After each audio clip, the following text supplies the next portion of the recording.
Parfois, les blessures les plus profondes créent les liens les plus forts lorsque la solitude a creusé des vides dans deux cœurs. Le destin a le don de les réunir dans les endroits les plus inattendus. Dans une sinistre salle des ventes où des familles désespérées vendaient leurs enfants comme du bétail, un guerrier viking imposant observait avec une fureur silencieuse une petite fille effrayée qui tremblait sur l'estrade. Ses yeux reflétaient le même vide qui hantait son propre reflet depuis des années, sans famille, sans but. Il avait erré dans la vie comme un fantôme, mais quelque chose remua dans sa poitrine lorsqu'il vit ses petites mains trembler. Arrêtez! J'achète cette petite fille! Sa voix retentit parmi la foule stupéfaite. Personne n'osa défier le géant qui s'avança, les mains pleines d'or. Ce qui se passa ensuite allait changer leur vie à tous les deux pour toujours. Mais le cœur endurci d'un guerrier pouvait-il vraiment apprendre à aimer à nouveau? Avant de replonger dans l'histoire, dites-nous d'où vous nous écoutez. Et si cette histoire vous touche, n'oubliez pas de vous abonner car demain, je vous réserve quelque chose de très spécial. Dans les montagnes escarpées du nord de la Scandinavie, où les forêts de pins s'étendaient à l'infini vers les pics de granit, se trouvait une modeste maison en pierre qui avait connu trop d'hivers silencieux. La demeure appartenait à Bjorn Ehrenhand, même si peu osaient prononcer son nom à voix haute. Autrefois, on l'appelait la tempête silencieuse, un guerrier viking dont la simple présence sur le champ de bataille pouvait renverser le cours de la guerre. Sa hache de guerre était désormais couverte de poussière. Au-dessus de la cheminée, les entailles et les taches témoignaient d'une centaine de batailles, chacune d'entre elles rappelant des victoires qui lui avaient coûté plus cher que toutes les défaites réunies. La maison reflétait la solitude de son propriétaire. Des meubles fabriqués à la main, plus fonctionnels que confortables, remplissaient les pièces où l'absence de rire résonnait. Des fourrures provenant de ses propres chasses recouvraient le sol en bois, et des étagères bordaient les murs chargés de livres qu'il avait appris à lire pendant les longs hivers. Cet homme qui avait autrefois imposé le respect par sa force cherchait désormais la sagesse à travers les mots, même si le savoir ne lui apportait guère de paix. Bjorn mesurait bien plus de 1,80 mètres et ses larges épaules portaient encore la mémoire musculaire du maniement de l'épée et du bouclier. Sa barbe, autrefois dorée comme les champs de blé, commençait à blanchir sur les bords, encadrant un visage marqué par les intempéries et le chagrin. Ses yeux bleus enfoncés, de la couleur du ciel hivernal, reflétaient une lassitude qui témoignait de pertes trop nombreuses pour être comptées. Ses mains, assez grandes pour briser la gorge d'un homme, passaient désormais leur journée à sculpter de simples bols en bois et à s'occuper d'un petit jardin derrière sa maison. Le guerrier n'avait pas toujours vécu seul. 20 ans avaient noté et avaient versé. Il avait dirigé une bande de frères d'armes, des hommes qui le suivraient jusqu'aux salles même du Valhalla. Ils s'étaient donné le nom de Storm Ravens, et leur réputation s'était répandue comme une traînée de poudre dans les terres du Nord. Mais les guerres ont tendance à consumer ceux qui les mènent. Et un par un, ses frères étaient tombés. Certains étaient morts glorieusement au combat. D'autres avaient succombé à des blessures qui s'étaient infectées pendant les hivers rigoureux. Quelques-uns avaient simplement disparu un jour, incapables de supporter le poids de ce qu'ils avaient fait au nom de l'honneur et de l'or. Le dernier à mourir avait été Magnus l'Audacieux, le meilleur ami d'enfance de Bjorn. Une blessure à l'épée infectée l'avait emporté lentement, leur laissant plusieurs semaines pour se dire adieu. Alors que Magnus agonisait dans cette même chaumière, il avait serré la main de Bjorn avec ses dernières forces. « Promets-moi, mon frère, » avait murmuré Magnus, sa voix à peine audible malgré le vent hivernal. « Promets-moi que tu trouveras quelque chose qui vaille la peine d'être vécu au-delà de la prochaine bataille. » Cette promesse hantait Bjorn depuis maintenant 3 ans. Il avait déposé son épée, accroché son bouclier et s'était retiré dans ce sanctuaire montagneux. Mais son but restait aussi insaisissable que la brume matinale. Il chassait pour se nourrir, s'occupait de son jardin et lisait ses livres, mais la douleur creuse dans sa poitrine ne s'atténuait jamais. Certains soirs, il se tenait à sa fenêtre et regardait le coucher de soleil peindre les montagnes en or, se demandant si c'était tout ce qui restait d'une vie autrefois pleine de sens. Le village d'Ironwood se trouvait à une journée de marche en descendant la montagne, relié à la cabane de Bjorn, par un sentier sinueux qu'il avait usé avec ses bottes. Les villageois le connaissaient plus par sa réputation que par sa présence. Le guerrier légendaire qui avait sauvé leur village des pillards 5 étés auparavant, puis avait disparu dans les montagnes. Comme un fantôme, il parlait de lui avec un mélange de gratitude et de malaise. Car les hommes comme Bjorn appartenaient à un monde de violence que les gens pacifiques préféraient oublier. Pourtant, c'était à Ironwood que Bjorn avait entendu pour la première fois parler de la maison de vente aux enchères.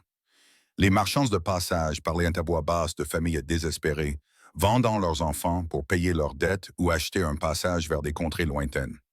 Cette pratique le dégoûtait, mais il avait appris depuis longtemps que le monde recelait plus de cruauté qu'un seul homme ne pouvait combattre. Pourtant, ces histoires le hantaient, en particulier pendant les longues nuits où le sommeil refusait de venir. Ce matin-là, le givre d'automne avait recouvert sa fenêtre d'une couche argentée et la première neige de la saison saupoudrait les plus hauts sommets. Beyond se tenait devant sa cheminée froide, fixant le warax accroché au-dessus. L'âme semblait se moquer de lui par son silence, lui rappelant le guerrier qu'il avait été et le vide qu'il était devenu. Il pouvait la décrocher, polir la lame jusqu'à ce qu'elle brille, partir vers le sud à la recherche de nouvelles batailles à mener. Mais les derniers mots de Magnus résonnaient dans sa mémoire, le mettant au défi de trouver un sens au-delà de la conquête. La maison semblait plus petite aujourd'hui, ses murs se refermant sur lui comme un tombeau. Bjorn enfila sa cape la plus épaisse et sortit, respirant profondément l'air vif de la montagne. Son souffle formait des nuages dans le froid, et quelque part au loin, un loup hurlait sa solitude au ciel du matin. Le son résonnait dans sa poitrine comme le reflet de son propre isolement. Il n'avait pas prévu de se rendre au village ce jour-là, mais ses pieds le portèrent néanmoins sur le chemin familier. Peut-être que le vieux Henrik, le forgeron, aurait du travail pour lui. Ou peut-être que la veuve Ingrid avait besoin de bois de chauffage avant que la neige ne tombe pour de bon. De petites tâches qui lui permettaient d'établir un bref contact avec le monde des vivants, même si elle ne comblait jamais le vide en lui. Tout en marchant, Bjorn se surprit à penser aux histoires concernant la maison de vente aux enchères. Les marchands affirmaient qu'elle opérait dans un monastère abandonné à 2 jours au sud d'Ironwood, caché dans une vallée où des âmes désespérées se rassemblaient pour faire le commerce de la misère humaine. Des enfants vendus pour régler des dettes de jeu, des orphelins troqués contre une poignée de pièces d'argent, des jeunes dont le seul crime était d'être nés de parents qui ne pouvaient plus s'occuper d'eux. Cette pensée fit naître quelque chose de sombre dans le cœur de Bjorn. Pas la rage guerrière qui l'avait autrefois rendu légendaire, mais une colère plus profonde face à la cruauté désinvolte d'un monde qui traitait les enfants comme du bétail. C'est peut-être pour cela que ses pas s'accélérèrent alors qu'il descendait vers Ironwood, et que son esprit commença à élaborer un plan qu'il n'avait pas encore admis. Sur la place du village, il trouva l'agitation matinale habituelle. Les fermiers apportaient leurs produits au marché. Les femmes se rassemblaient autour du puits pour échanger des nouvelles et des ragots, et les enfants jouaient avec des jouets en bois que leur père avait sculptés pendant les longues soirées d'hiver. Une vie normale, celle que Bjorn n'avait jamais vraiment appris à vivre. Le vieux Henrik l'aperçut le premier et leva une main noueuse en guise de salut. « Bjorn, je suis heureux de te voir, mon ami. J'espérais que tu passerais aujourd'hui. » Le forgeron était l'un des rares villageois à parler à Bjorn sans crainte, peut-être parce que Henrik avait lui-même été soldat dans sa jeunesse.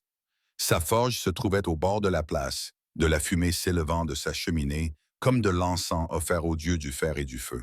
« Qu'est-ce qui te tracasse, Henrik ?» demanda Bjorn en s'approchant de l'enclume où travaillait le vieil homme. « Rien ne me trouble, mais quelque chose pourrait te troubler, » répondit Henrik en posant son marteau.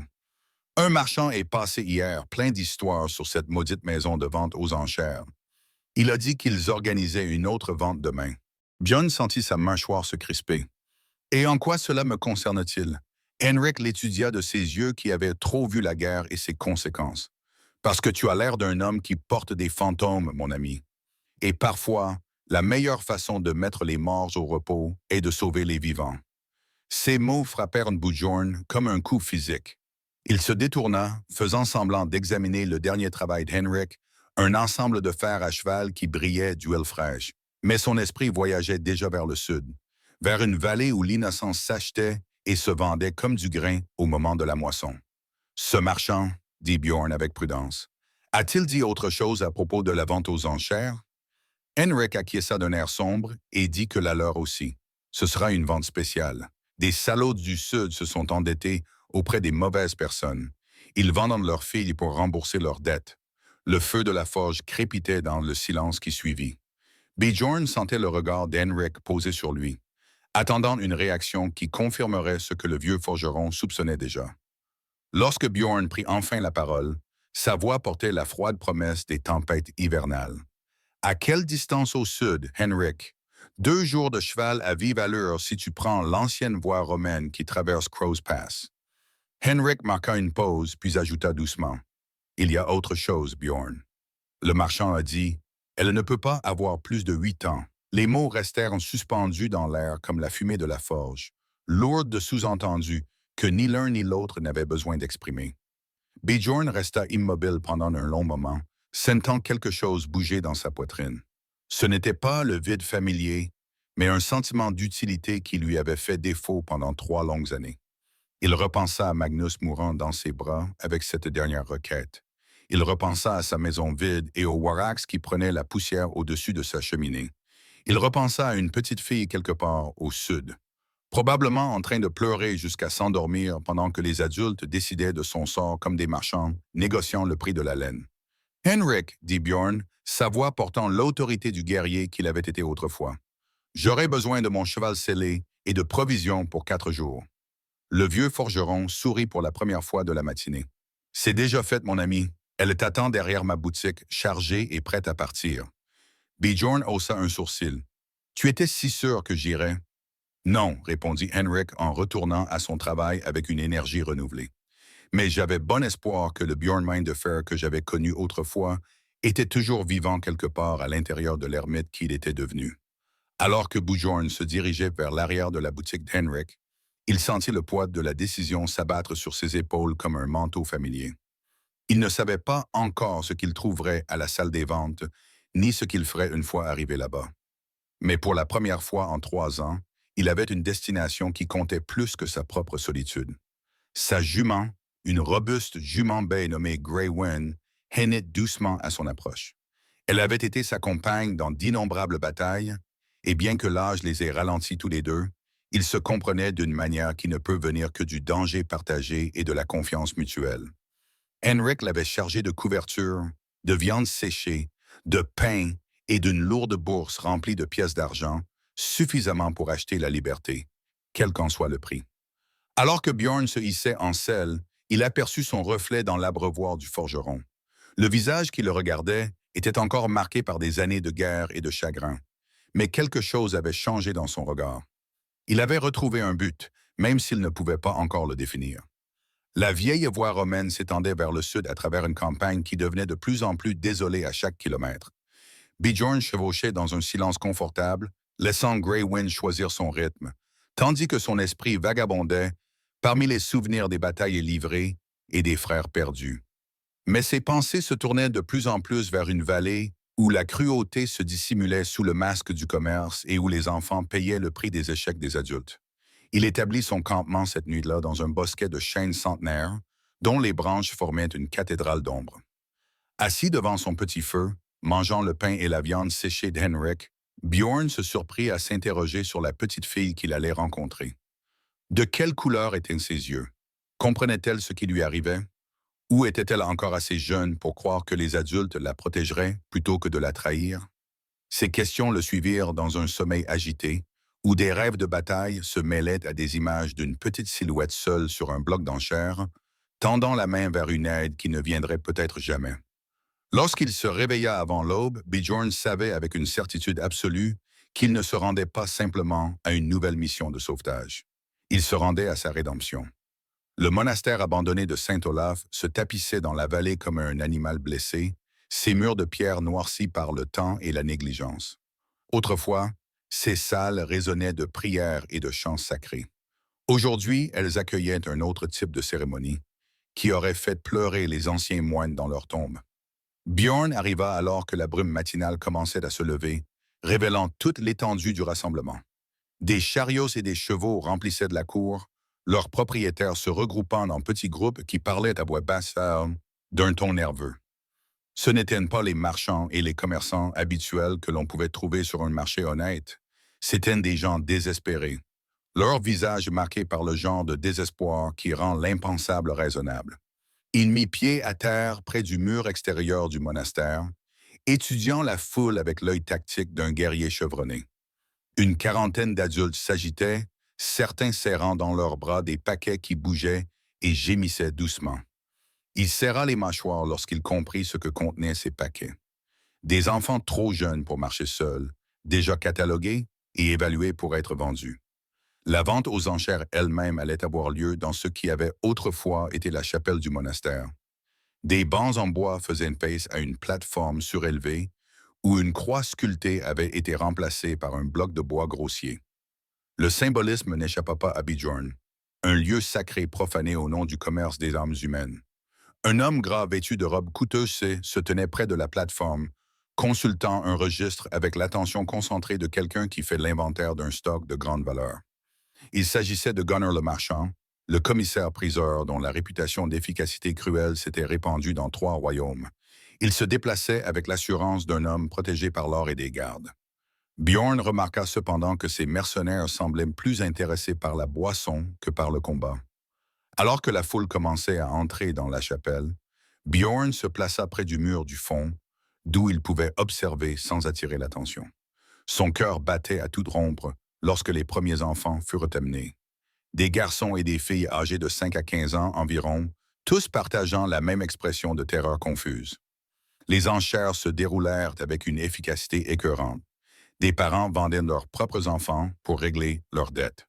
Des orphelinats vidaient leurs effectifs pour réduire leurs coûts de fonctionnement, et des gangs criminels mettaient aux enchères les victimes qu'ils avaient rassemblées comme des percepteurs d'impôts récoltant du grain.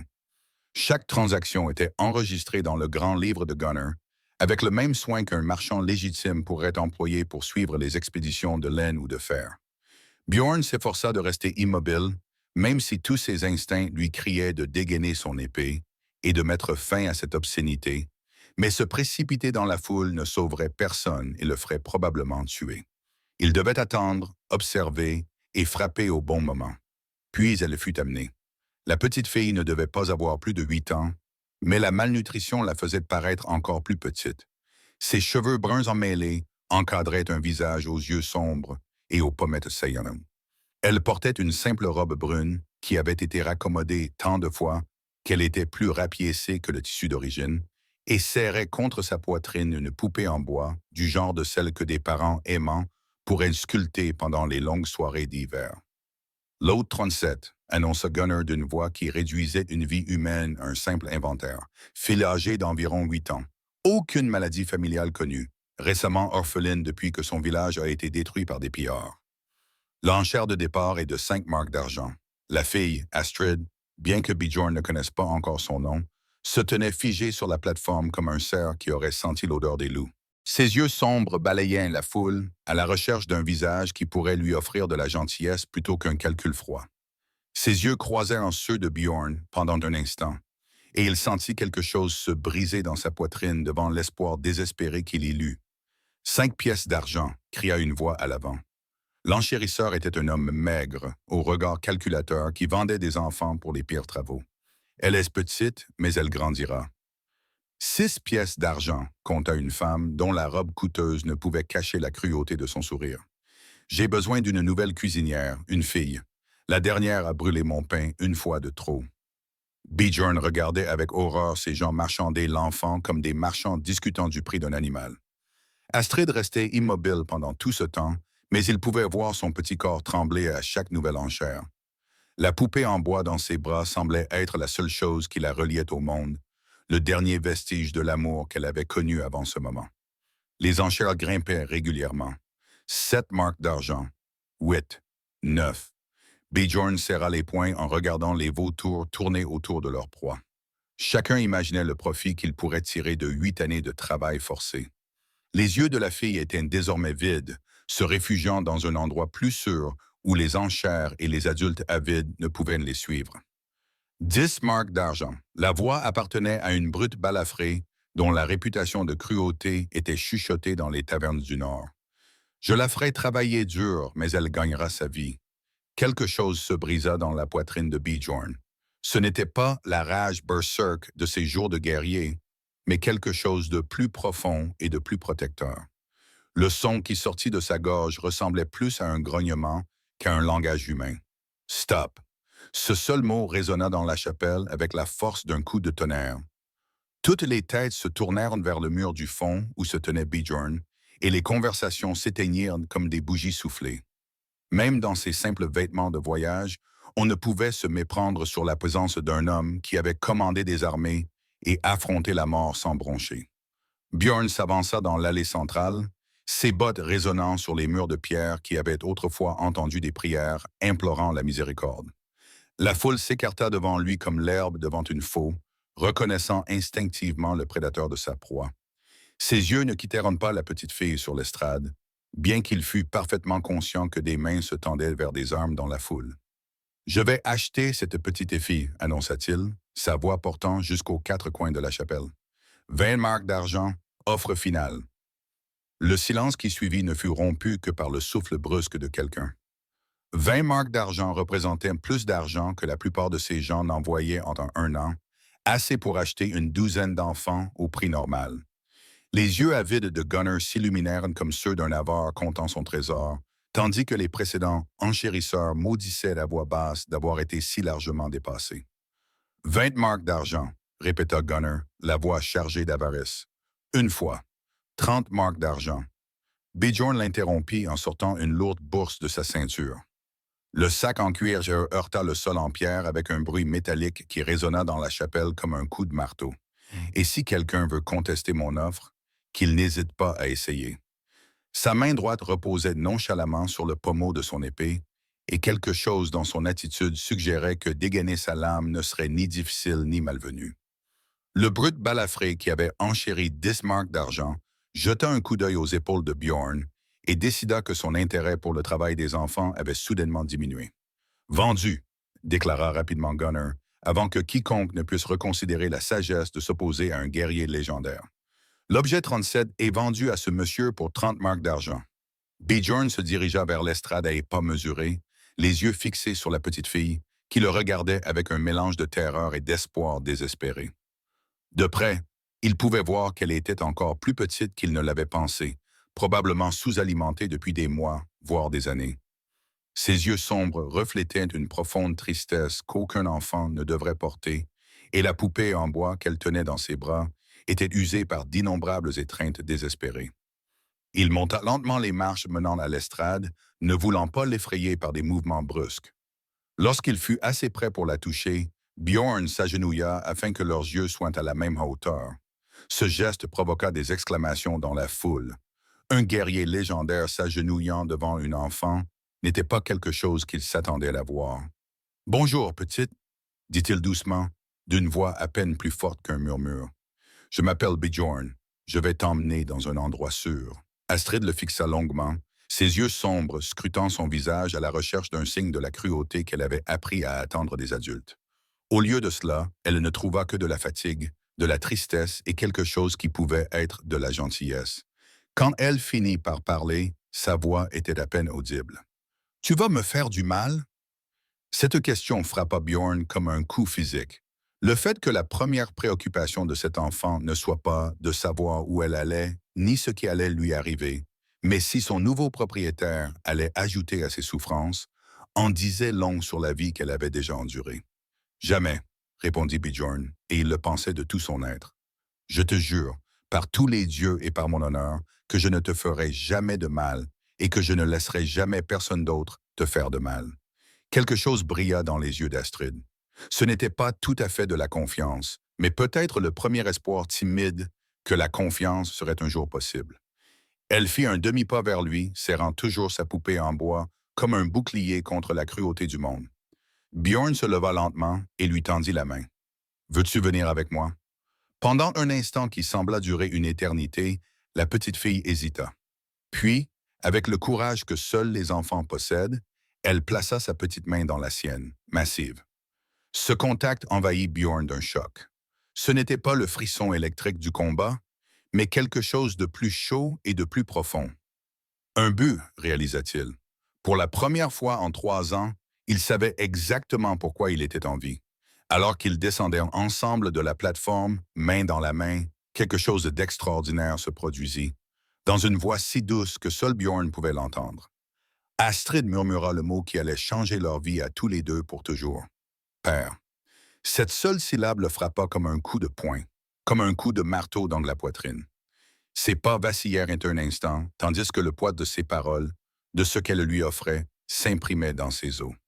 Cet enfant, qui avait toutes les raisons de se méfier du monde et de tous ceux qui le peuplaient, choisissait de le voir non pas comme un propriétaire ou un maître, mais comme un membre de sa famille. Les yeux de Bjorn brûlaient de larmes contenues, tandis qu'il serrait doucement sa main. « Oui, ma petite fille, murmura-t-il. Je suis ton père maintenant. » Derrière eux, la vente aux enchères se poursuivait avec son catalogue de misères humaines, mais Bjorn ne l'entendait plus. Son monde s'était soudainement rétréci pour n'englober qu'une petite main dans la sienne et l'énorme responsabilité qui l'accompagnait. Alors qu'ils marchaient ensemble vers la porte de la chapelle, père et fille de toutes sauf par le sang, il savait que sa vie de guerrier ermite était terminée. Ce qui l'attendait était bien plus terrifiant que toutes les batailles qu'il avait livrées et infiniment plus important. Le voyage de retour vers la cabane de Bjorn dans les montagnes fut plus long que toutes les campagnes qu'il avait entreprises, non pas à cause de la distance. Ils parcoururent le chemin en un temps raisonnable, malgré le fait que Grey Wind portait 2 personnes, mais parce que chaque kilomètre apportait de nouveaux défis auxquels aucune formation militaire ne l'avait préparé. Astrid chevauchait devant lui, son petit corps tendu par l'épuisement et la fatigue. Elle n'avait plus parlé depuis qu'elle l'avait appelé « père » à la salle des ventes, mais elle n'avait pas lâché la poupée en bois. Bjorn se surprenait à ajuster constamment sa prise pour la maintenir en sécurité, tout en essayant de ne pas lui donner l'impression d'être piégé. C'était un équilibre délicat, comme s'il manipulait un oiseau sauvage à l'aile cassée. Il s'arrêtait fréquemment pour se reposer, et Bjorn profitait de ces moments pour observer sa nouvelle fille. Elle mangeait le pain et la viande séchée qu'il lui offrait avec une efficacité mécanique, ne montrant aucun plaisir pour la nourriture, mais comprenant sa nécessité. Lorsqu'il lui offrait de l'eau de sa gourde, elle buvait avec parcimonie, comme si le rationnement était une habitude gravée dans ses os. Le plus révélateur de tout, c'est qu'elle ne se plaignait jamais. Ni du froid de la montagne, ni de la position inconfortable à cheval, ni de quoi que ce soit d'autre. Cela inquiétait Bjorn plus que des larmes ou des crises de colère, car un enfant qui ne se plaignait jamais était un enfant qui avait appris que les plaintes entraînaient des punitions. Le deuxième jour, alors qu'il gravissait le chemin familier menant à sa cabane, une pluie d'automne commença à tomber en gouttes froides et régulières. Bjorn s'arrêta pour enrouler sa cape autour des épaules d'Astrid, mais elle se recula de ses mains comme si elle s'attendait à un coup. Cette réaction le transperça comme une lame. « J'essaie seulement de te tenir chaud, petite, » dit-il doucement, en tenant la cape à la hauteur de ses yeux. « Tu vas attraper la mort dans cette pluie. » Après un moment d'hésitation, elle le laissa draper la lourde laine autour de son petit corps. Mais Bjorn remarqua qu'elle se positionnait de manière à pouvoir observer ses mains à tout moment, prête à esquiver si la gentillesse se transformait soudainement en cruauté. Lorsque la chaumière apparut enfin à travers les pins, la première réaction d'Astrid fut de se blottir contre lui. Le bâtiment, qui semblait modeste à Bjorn, devait paraître énorme à une enfant habituée à la pauvreté. Ses yeux sombres observèrent les murs de pierre solides, le toit en ardoise et les volutes de fumée qui s'élevaient encore de la cheminée où il avait attisé le feu avant de partir. « C'est chez nous, » dit Bjorn doucement, en descendant de cheval, puis en la soulevant délicatement de la selle. « Chez nous, » répéta Astrid, debout dans la cour, serrant sa poupée en bois, comme si elle s'attendait à ce que la maison se transforme à tout moment en quelque chose de sinistre. Bjorn comprit qu'il voyait son sanctuaire à travers ses yeux, la maison d'un étrange géant qu'il avait acheté comme du bétail et emmené dans une région sauvage où personne ne pourrait entendre ses cris. « Tu veux voir l'intérieur » demanda-t-il d'une voix calme et rassurante. « Il fait chaud et il y a de quoi manger, de la soupe chaude si tu veux. » Elle acquiesça d'un signe de tête à peine perceptible et le suivit jusqu'à la porte. Bjorn se fit un note mental de laisser la porte ouverte derrière eux. Elle avait besoin de savoir qu'elle n'était pas piégée. L'intérieur de la maison semblait la submerger encore plus que l'extérieur. Elle écarquilla les yeux en découvrant le mobilier confortable, les étagères remplies de livres, les fourrures qui recouvraient le sol. C'était un luxe qu'elle n'avait jamais connu, et Bjorn voyait bien qu'elle avait du mal à comprendre pourquoi quelqu'un d'aussi riche voulait accueillir une orpheline à moitié affamée. Tu as faim? Demanda-t-il en se dirigeant lentement vers la cuisine. J'ai mis de la soupe à mijoter, un ragoût de lapin avec des légumes de mon jardin. L'estomac d'Astrid choisit ce moment pour grogner bruyamment, la trahissant, stoïcisme prudent. Elle avait l'air mortifiée, comme si les besoins de son corps étaient honteux. Bien, dit Bjorn avec un sourire doux. La faim signifie que vous êtes en bonne santé. Asseyez-vous où vous voulez. Cette chaise près du feu est particulièrement chaude. Elle se percha sur le bord de la chaise indiquée, prête à s'enfuir au premier signe de danger. Elle serrait sa poupée en bois contre sa poitrine comme une armure. Bjorn s'affairait dans la cuisine, très conscient de son regard qui suivait chacun de ses mouvements. Il versa de la soupe dans un bol en bois, qu'il avait sculpté lui-même pendant les longues nuits d'hiver, et le posa sur la petite table à côté de sa chaise. « C'est chaud, prévint-il. Laisse refroidir un instant. » Astrid fixait le bol comme s'il contenait du poison. Lorsque Bjorn se servit une portion et commença à manger avec un plaisir évident, elle finit par prendre la cuillère entre ses doigts tremblants. La première bouchée lui fit monter les larmes aux yeux, non pas à cause de la tristesse, mais simplement parce qu'elle était bouleversée par cette nourriture à la fois chaude et abondante. Elle mangea lentement au début, puis de plus en plus vite, comme si la soupe risquait de lui être retirée à tout moment. Bjorn fit semblant de ne pas remarquer qu'elle utilisait le dernier morceau de pain pour racler chaque goutte du bol, ni qu'elle léchait la cuillère pour la nettoyer. Une telle parcimonie témoignait de mois, voire d'années, de véritable famine. « Tu en veux encore ?» demanda-t-il. Lorsqu'elle eut terminé, l'espoir qui illumina son visage était d'une intensité déchirante. Elle acquiesça, ne se fiant pas à sa voix, et Bjorn remplit son bol sans faire de commentaire. Cette fois, elle mangea plus lentement, savourant chaque cuillerée comme si c'était un cadeau précieux. À l'approche du soir, Bjorn fut confronté à son premier véritable défi en tant que père. Où allait-elle dormir? Sa maison ne comptait qu'un seul lit, adapté à la carrure d'un guerrier. Il avait suffisamment de couverture pour lui préparer un lit confortable près du feu, mais cela ne reviendrait-il pas à la reléguer au statut de servante? Ou le fait de partager son lit l'effraierait-il encore plus? « Astrid, dit-il doucement, utilisant son nom pour la première fois depuis la salle des ventes.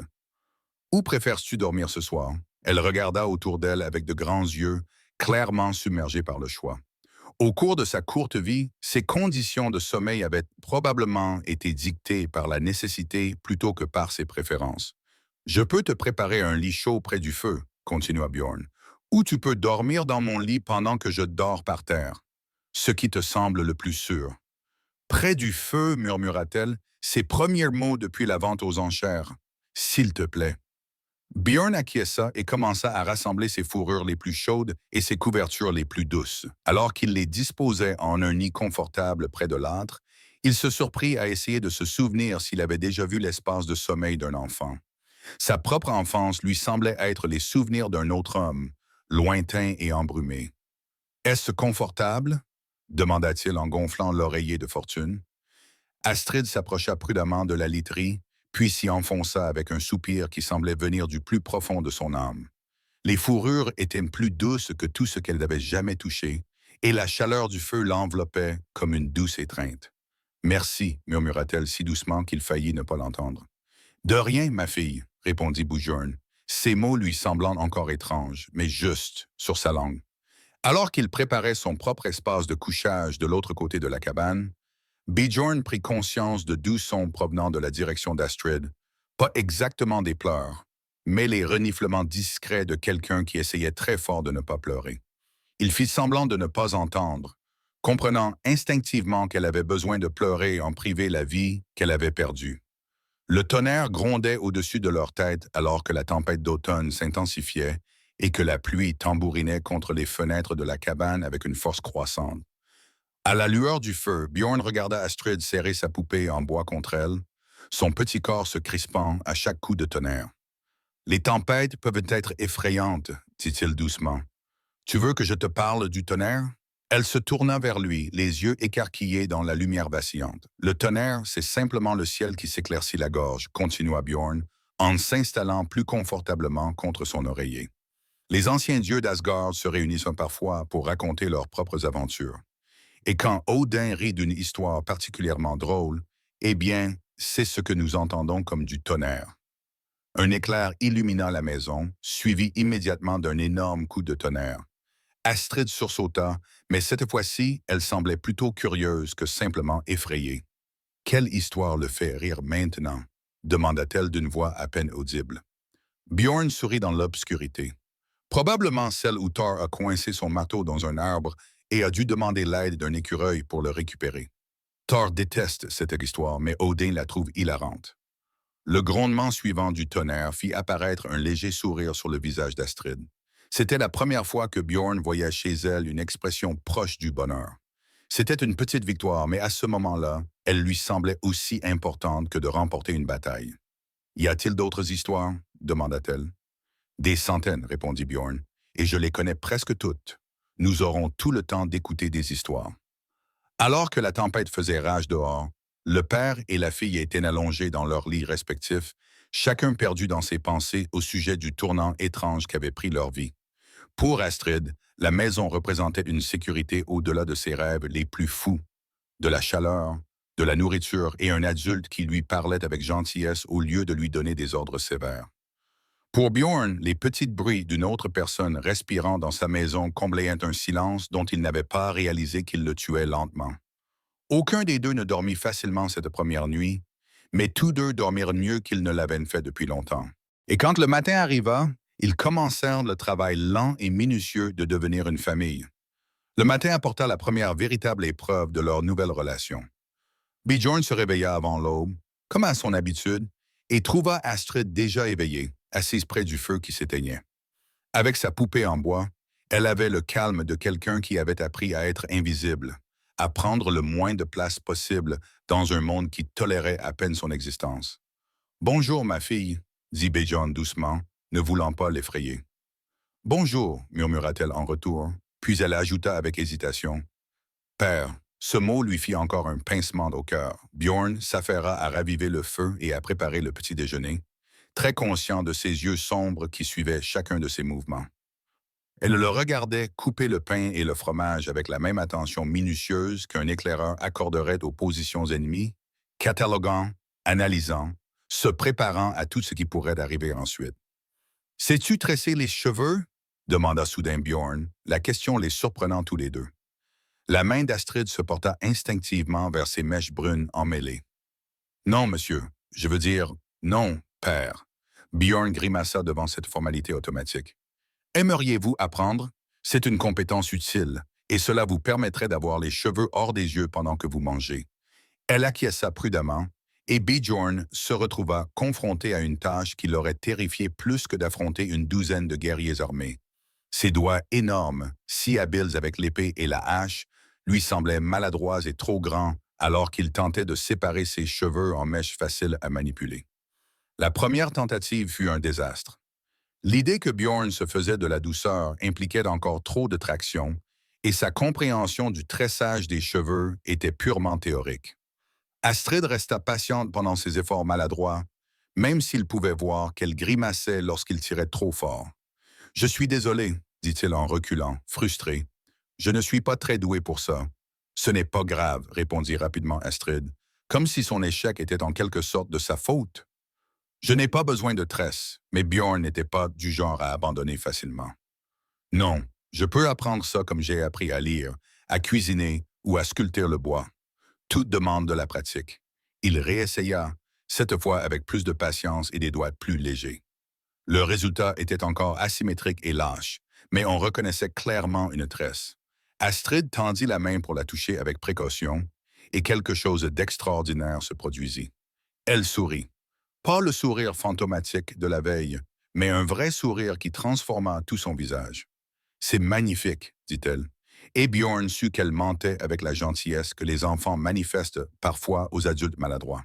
« C'est horrible, » répondit-il en riant. « Mais c'est ma première tresse, alors je suppose qu'elle a cette particularité. » Le son de son rire sembla surprendre Astrid, comme si elle n'avait jamais entendu un adulte rire sans cruauté. Elle scruta attentivement son visage, à la recherche de signes de moquerie ou de colère, mais ne trouva qu'un amusement sincère face à sa propre incompétence. Pourrais-tu m'apprendre à le faire correctement? Demanda Bjorn. J'imagine que tu as les mains plus fermes que les miennes. Astrid baissa les yeux vers ses petits doigts, puis les releva vers les siens, massifs. Je ne sais pas non plus comment faire. Ma mère est morte quand j'étais très petite, et personne d'autre ne pouvait m'apprendre. La mention désinvolte de la mort de sa mère frappa Bjorn comme un coup physique. Cet enfant avait déjà subi des pertes qui auraient brisé la plupart des adultes, mais elle en parlait avec une acceptation pragmatique qui était en quelque sorte plus déchirante que des larmes ne l'auraient été. Alors nous apprendrons ensemble, dit Bjorn doucement. Peut-être que la prochaine fois que nous irons au village, nous pourrons demander à l'une des femmes de nous montrer. La mention de quitter la cabane fit immédiatement monter la tension dans les épaules d'Astrid. Devons-nous aller au village? Pas aujourd'hui, lui assura Bjorn. Pas avant que tu sois prête, mais tôt ou tard. Oui, tu auras besoin de vêtements et de chaussures appropriées, ainsi que d'autres choses que je ne sais pas comment te procurer.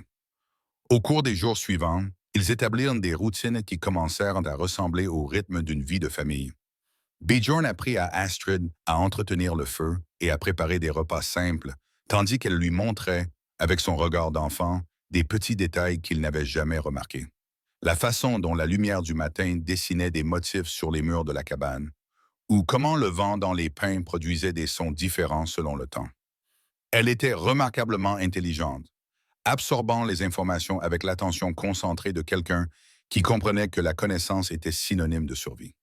Lorsque Bjorn lui montra sa collection de livres, ses yeux s'écarquillèrent avec une sorte d'avidité. « Pouvez-vous lire tous ces livres? » demanda-t-elle en passant délicatement ses doigts sur les reliures en cuir. « La plupart, répondit Bjorn. Aimerais-tu apprendre? » L'empressement avec lequel elle acquiesça était l'expression la plus animée qu'il lui ait vue jusqu'alors. Ils commencèrent par des leçons simples, des lettres griffonnées sur le sol en terre battue, puis des mots épelés avec des pierres lisses trouvées dans le ruisseau. Astrid se révéla être une élève rapide, même si elle abordait chaque leçon avec la même prudence qu'elle apportait à tout le reste. « Que dit ce mot? » demanda Bjorn un après-midi en montrant un mot qu'il avait écrit au charbon de bois sur un morceau d'écorce. « Maison. » Astrid lut lentement, prononçant chaque lettre. « Très bien. Et celui-ci, famille. » Elle leva vers lui ses grands yeux sombres. « Sommes-nous une famille maintenant? Vraiment? » La question restait en suspens entre eux, lourde d'espoir et de crainte à parts égales. Bjorn posa le charbon et réfléchit soigneusement à ces mots. « À ton avis, qu'est-ce qui fait une famille? » demanda-t-il. Astrid resta silencieuse pendant un long moment, fixant le mot qu'elle venait de lire. « Avant, je pensais que c'étaient les personnes qui partageaient le même sang, dit-elle finalement. Mais mon oncle m'a vendu pour payer sa dette, donc le sang n'a pas beaucoup d'importance. » Bjorn sentit la colère monter en lui à cette révélation désinvolte de trahison, mais il garda une voix calme. « Alors, qu'est-ce qui fait une famille selon toi maintenant? » « Les personnes qui choisissent de rester ensemble, répondit Astrid, avec une sagesse bien trop mature pour son âge.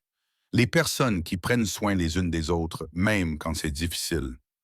Alors oui, répondit Bjorn en tendant la main pour lui toucher doucement l'épaule. Nous sommes une famille par choix, par engagement et par amour, qui est plus fort que le sang ne pourra jamais l'être. Le mot « amour » sembla les surprendre tous les deux. Il avait échappé à Bjorn avant qu'il ait pu se demander si c'était trop tôt, trop fort, trop effrayant pour une enfant qui en savait si peu à ce sujet. Mais en observant le visage d'Astrid, il se rendit compte que ce mot lui semblait juste d'une manière qui le surprit. « Tu m'aimes » demanda-t-elle avec la franchise que seuls les enfants possèdent. Bjorn regarda cette petite personne qui était devenue, en quelques jours seulement, le centre de son univers. Il pensa à la façon dont elle rationnait soigneusement sa nourriture, jusqu'à ce qu'elle soit sûre d'en avoir davantage, à la façon dont elle sursautait au moindre mouvement brusque, mais ne se plaignait jamais de rien, à la confiance qu'elle plaçait lentement et prudemment entre ses mains énormes. « Oui, répondit-il simplement. Je t'aime, Astrid, plus que je ne l'aurais cru possible. » Des larmes se formèrent dans ses yeux sombres, mais pour la première fois depuis qu'il la connaissait, c'étaient des larmes de joie plutôt que de tristesse. Elle jeta ses petits bras autour de son cou avec une force qui faillit le renverser et murmura contre son épaule. « Je t'aime aussi, père. » Ce soir-là, alors qu'ils étaient assis près du feu pour partager un autre repas, Astrid posa la question qui lui trottait dans la tête depuis des jours. Pourquoi m'as-tu vraiment acheté? Björn posa son bol et réfléchit à la manière de répondre honnêtement sans l'effrayer. Parce que je me suis vu dans tes yeux, finit-il par dire. Je suis seul depuis longtemps, et je pense que toi aussi. Et parce que chaque enfant mérite quelqu'un qui se battra pour lui. Tu te battrais vraiment pour moi? Demanda-t-elle. La main de Bjorn se posa instinctivement à l'endroit où pendait son épée. Contre quiconque et quoi que ce soit qui tenterait de te faire du mal. C'est ce que font les pères.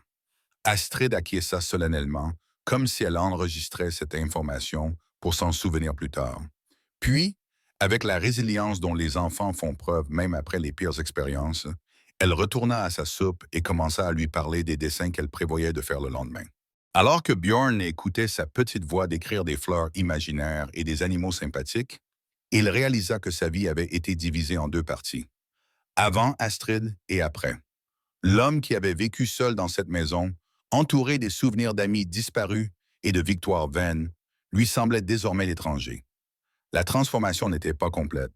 Il se réveillait encore certains matins en s'attendant à se retrouver seul. Il avait encore du mal à gérer les complexités quotidiennes liées au fait de s'occuper d'une autre personne, mais chaque jour lui apportait de petites victoires. Astrid mangeait désormais sans crainte, riait de ses tentatives désastreuses en matière de tâches ménagères et avait cessé de sursauter lorsqu'il bougeait trop rapidement. Plus important encore, elle avait commencé à espérer.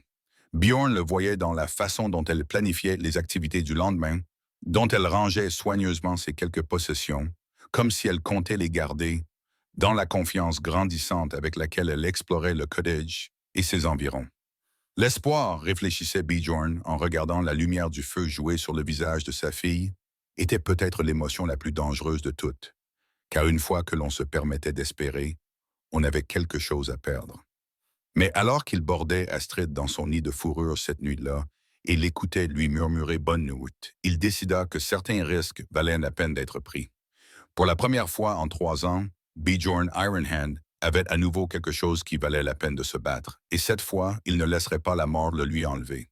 3 semaines après le début de leur nouvelle vie ensemble, Bjorn se réveilla d'un cauchemar qui le laissa haletant et en sueur froide. Dans son rêve, il était de retour sur le champ de bataille de Stamford Ridge, regardant Magnus recevoir le coup d'épée qui finirait par le tuer.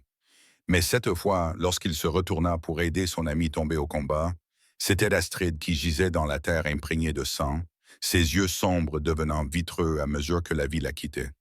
Il s'assit dans ses fourrures, le cœur battant à tout rompre, et regarda immédiatement vers le feu où Astrid dormait. Elle était là, en sécurité, respirant régulièrement. Sa poupée en bois était serrée contre sa poitrine, même dans son sommeil. Le soulagement qui l'envahit était si intense qu'il en tremblait. C'était le fardeau de l'amour. Bjorn prit conscience que le bonheur pouvait être arraché en un instant. Pendant 20 ans, il avait vécu avec la sombre certitude du soldat que la mort l'attendait à chaque coin de rue. Mais il s'agissait de sa propre mort, qui semblait presque insignifiante comparée à l'idée de perdre sa fille. À l'approche de l'aube, Bjorn prit une décision qui mûrissait dans son esprit depuis des jours.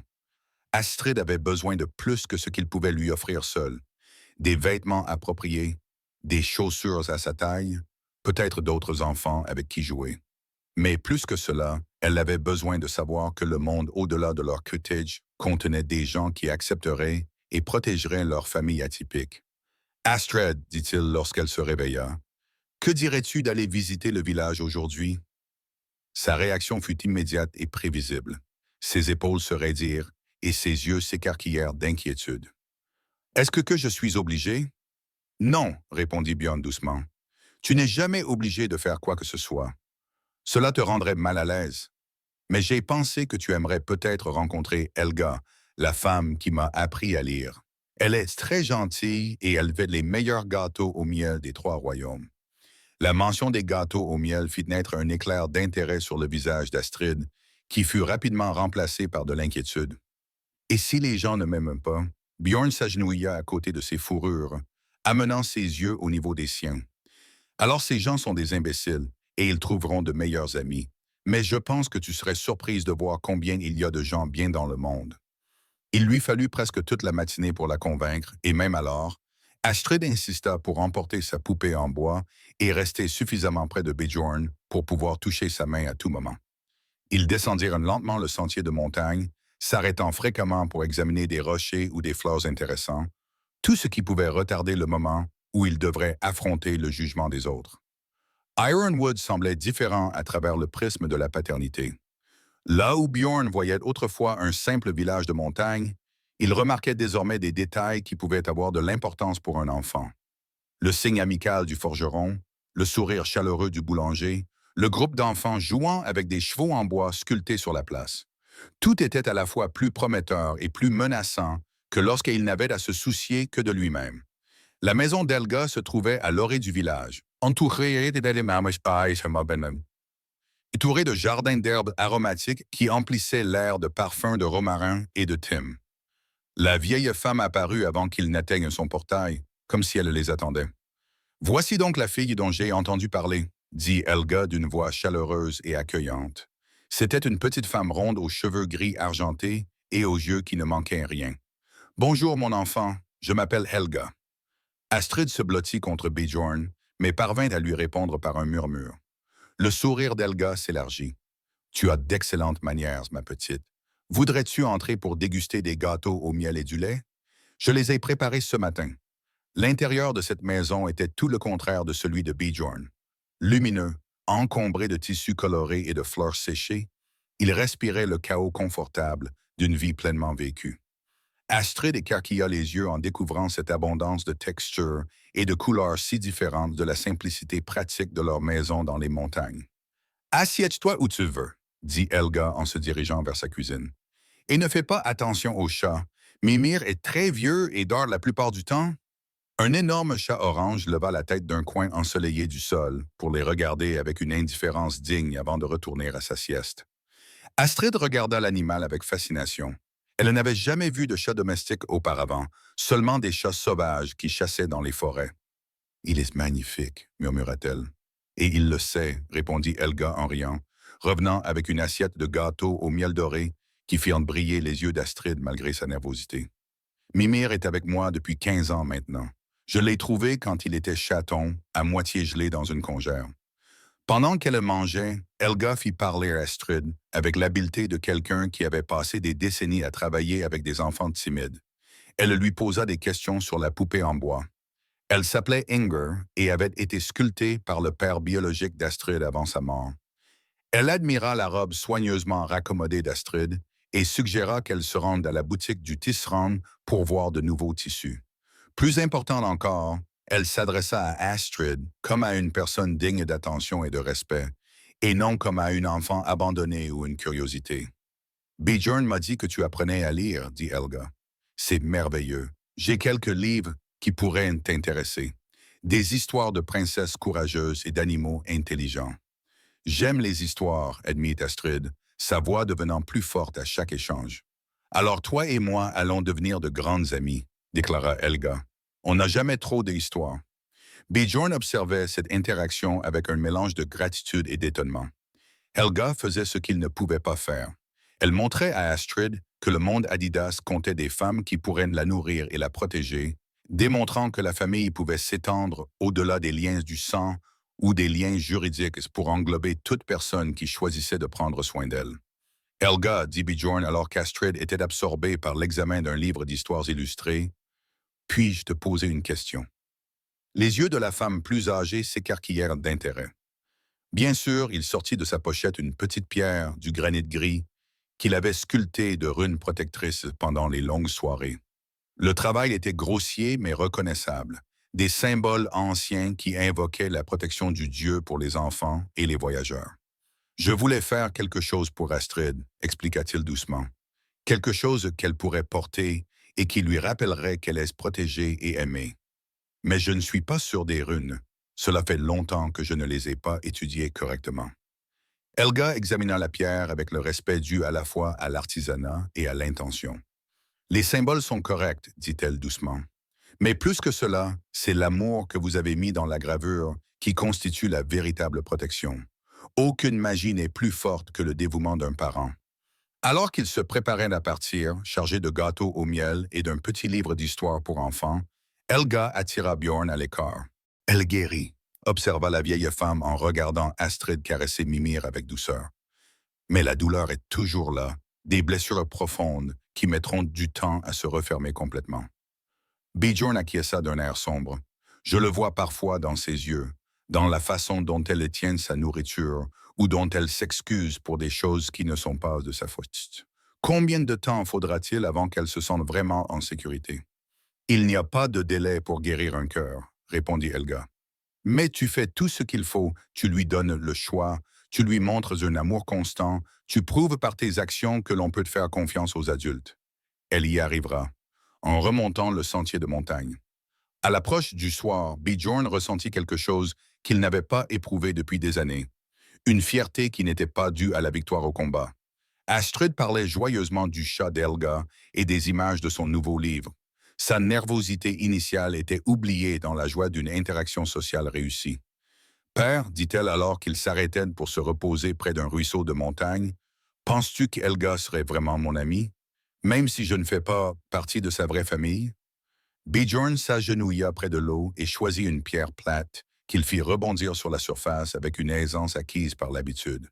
Je pense que la vraie famille n'a rien à voir avec le sang, mais tout à voir avec le choix. Helga a choisi de t'accueillir aujourd'hui. Cela fait d'elle ta famille si tu le souhaites. Astrid réfléchit à cela tout en essayant de faire rebondir sa propre pierre qui tomba dans l'eau avec un éclaboussement satisfaisant. Alors j'ai maintenant un père et une grand-mère. Si c'est ce que tu souhaites, oui, et les autres personnes, pourrions-nous choisir d'autres membres de notre famille? Bjorn sourit en entendant l'espoir dans sa voix. La confiance grandissante d'une enfant qui commençait à croire que les bonnes choses pouvaient durer. Autant de familles que nous voulons, ma fille. Le cœur a de la place pour tous ceux que nous choisissons d'aimer. Cette nuit-là, alors qu'Astrid s'endormait, serrant dans ses bras sa poupée en bois, et la pierre protectrice que Bjorn avait sculptée, il s'assit près du feu et en sculpta une autre, cette fois pour lui-même. Si sa fille allait affronter le monde avec courage, alors il devait trouver en lui la bravoure nécessaire pour être à la hauteur de la sienne. Mais tandis qu'il travaillait à la lueur du feu, Bjorn ne pouvait s'empêcher de penser que leur paisible refuge dans les montagnes était sur le point d'être mis à l'épreuve. Au loin, les loups hurlaient leur solitude vers les étoiles, et quelque chose dans leur voix ressemblait à un avertissement.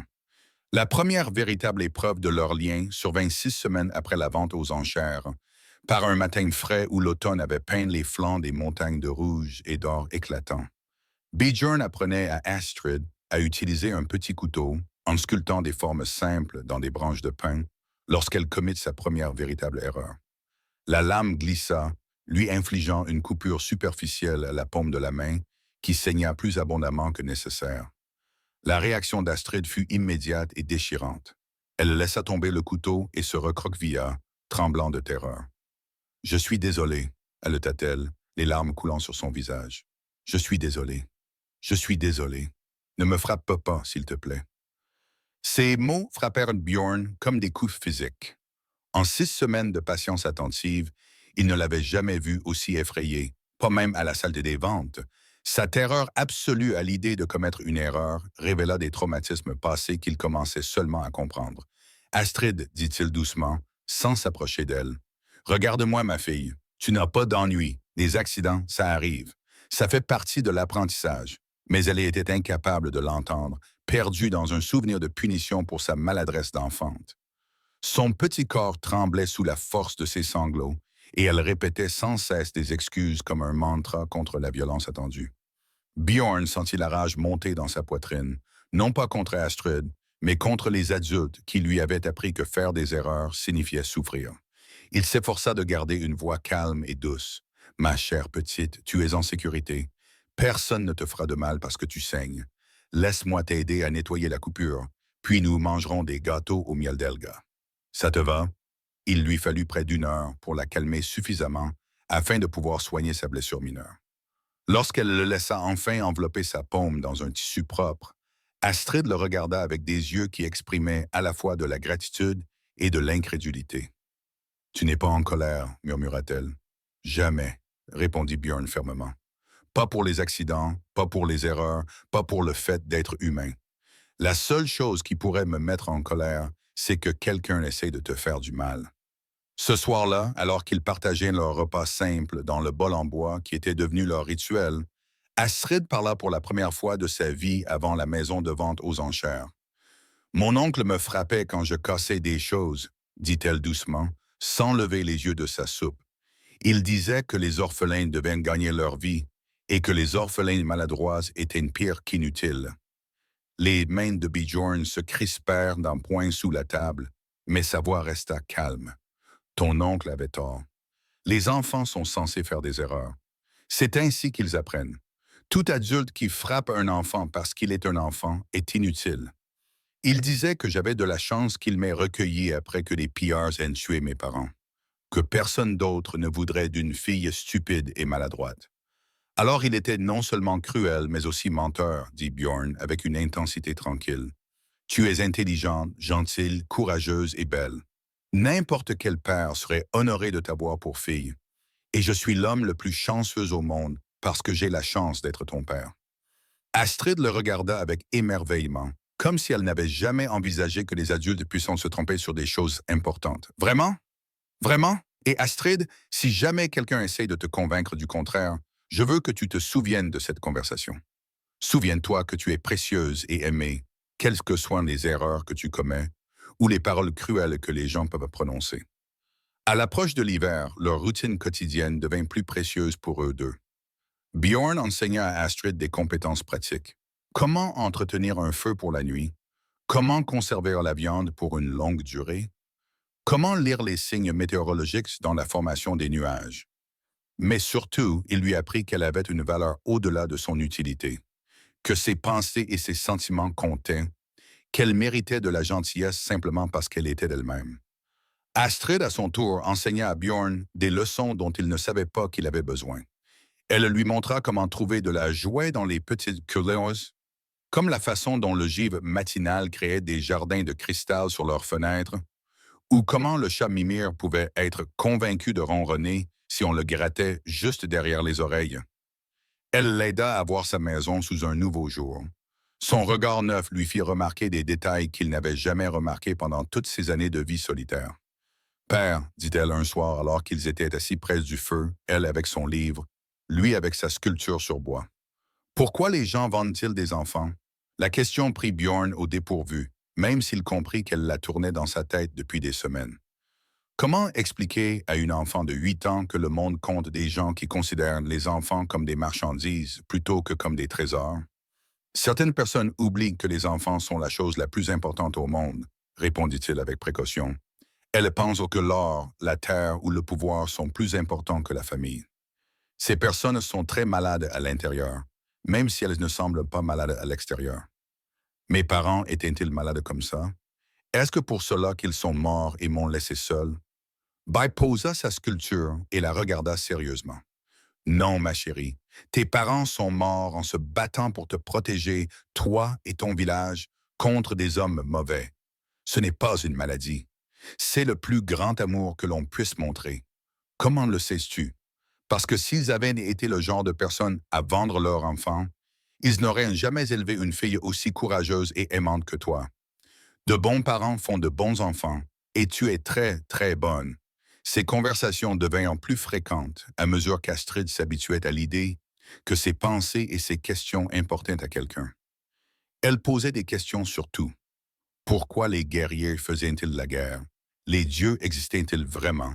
Qu'est-ce qui rendait certaines personnes gentilles et d'autres cruelles? Bjorn se surprit à réfléchir plus profondément au monde qu'il ne l'avait fait depuis des années, essayant de trouver des réponses qui l'aideraient à comprendre sans détruire sa foi grandissante en la bonté. Les visites au village devinrent régulières et peu à peu, les habitants d'Ironwood acceptèrent cette famille inhabituelle qui était apparue parmi eux. Les enfants, qui étaient d'abord curieux de voir la petite fille du guerrier géant, l'inclusirent progressivement dans leur jeu. Les femmes commencèrent à demander conseil à Bjorn au sujet de leurs propres enfants, reconnaissant que malgré sa réputation redoutable, il possédait une compréhension surprenante du cœur des jeunes. Mais c'est Helga qui apporta l'idée la plus précieuse lors d'une de leurs visites hebdomadaires.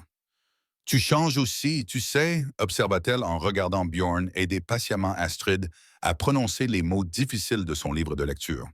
Comment ça? Demanda-t-il. Quand tu es arrivé dans ce village, tu étais comme un loup, dangereux, solitaire, toujours prêt à se battre. Maintenant, tu es toujours dangereux, mais tu es dangereux comme un loup qui protège ses petits.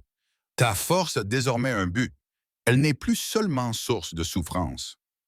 Bjorn réfléchit à cela tandis qu'il rentrait chez eux ce soir-là, Astrid sautillant devant eux pour examiner des rochers et des plumes d'oiseaux intéressants. Helga avait raison. Il se sentait plus lui-même maintenant qu'il ne l'avait été depuis des années, comme si le fait de s'occuper d'Astrid avait réveillé une partie de son âme qu'il croyait morte avec ses frères guerriers. Père, dit Astrid en revenant en courant pour lui montrer une pomme de pin parfaite qu'elle avait trouvée, j'ai réfléchi au nom. À propos de nom, eh bien, tu es Bjorn Main de Fer parce que tu es fort et puissant, mais quel serait mon nom? Je veux dire, mon nom complet, comme celui d'un adulte. Bjorn sourit à cette question qui occupait son esprit depuis des semaines.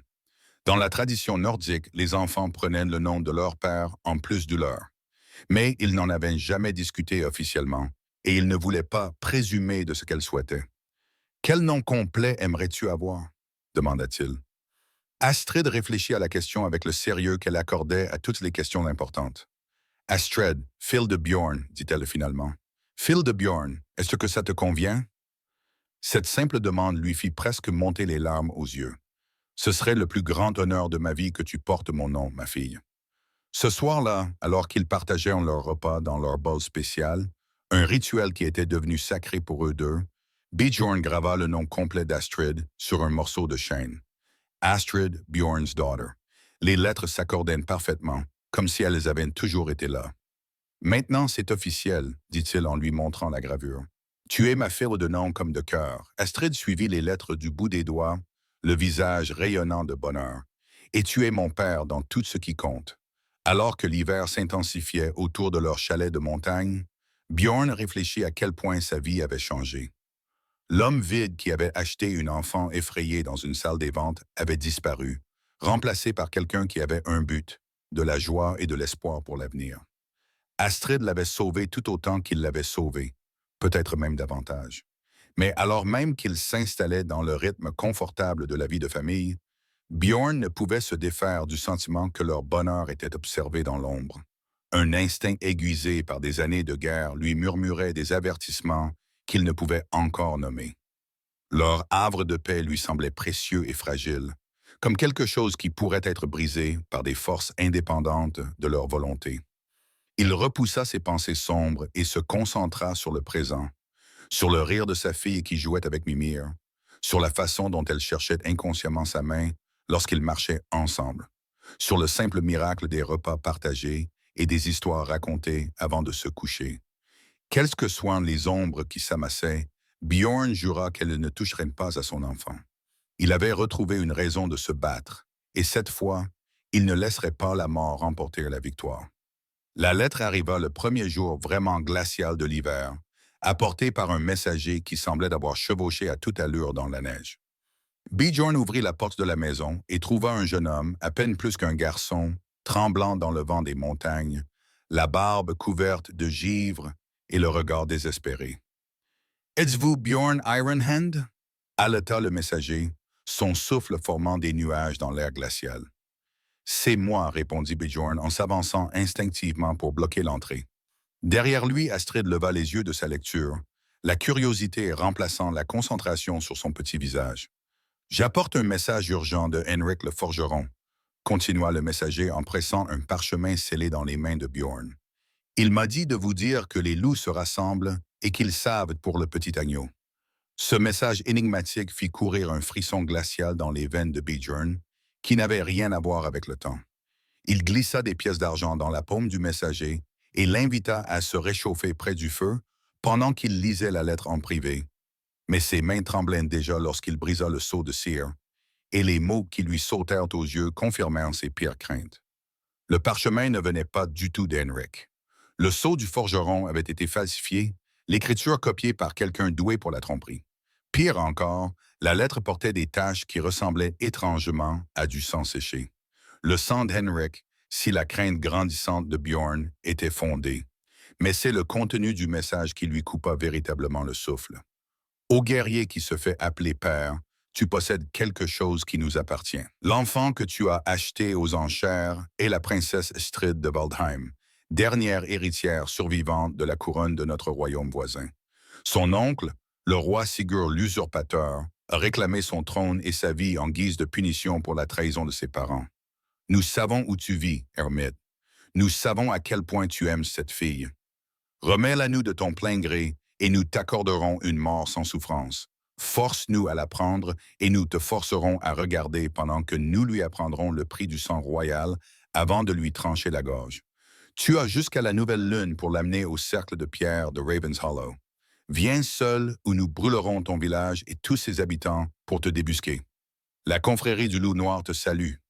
Postcrium, le forgeron Henrik te salue également. Que reste-t-il de lui, de toute façon? Bjorn lut la lettre 2 fois, son esprit de guerrier analysant déjà les menaces, tandis que le cœur de son père reculait d'horreur. La confrérie du Loup Noir était une compagnie de mercenaires connue pour accepter des contrats que les soldats réguliers refuseraient. Assassinat, enlèvement, le genre de travail qui ne laissait aucun témoin et ne posait aucune question sur l'âge ou l'innocence des cibles. Mais c'est la révélation de la véritable identité d'Astrid qui le bouleversa le plus.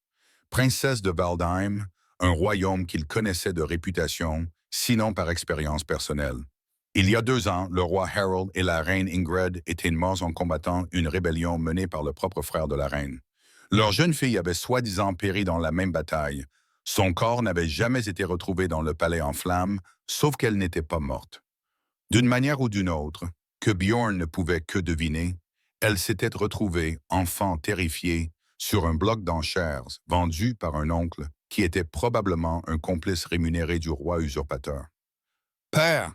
La voix d'Astrid interrompit ses pensées effrénées. « Qu'y a-t-il? On dirait que tu as vu un fantôme. » Bjorn se retourna et la trouva en train de le regarder avec ses grands yeux sombres qui avaient désormais une intensité qu'il commençait seulement à comprendre. La princesse Astrid de Waldheim, une enfant de sang royal qui aurait dû porter une couronne au lieu de robe rapiécée, qui aurait dû être protégée par des armées au lieu de compter sur un guerrier brisé pour assurer sa sécurité. « Tout va bien, ma chérie, mentit-il en pliant la lettre et en la glissant dans sa chemise. Ce sont juste des affaires du village. Tu n'as pas à t'inquiéter. » Mais Astrid avait vécu trop longtemps dans la peur pour ne pas remarquer les signes de détresse chez les adultes. Elle posa son livre et s'approcha de lui, sa petite main trouvant la sienne avec une précision infaillible. « Tu peux me le dire, dit-elle doucement. Je ne suis pas aussi fragile que j'en ai l'air. » Cette simple déclaration brisa quelque chose dans la poitrine de Bjorn. Elle avait raison.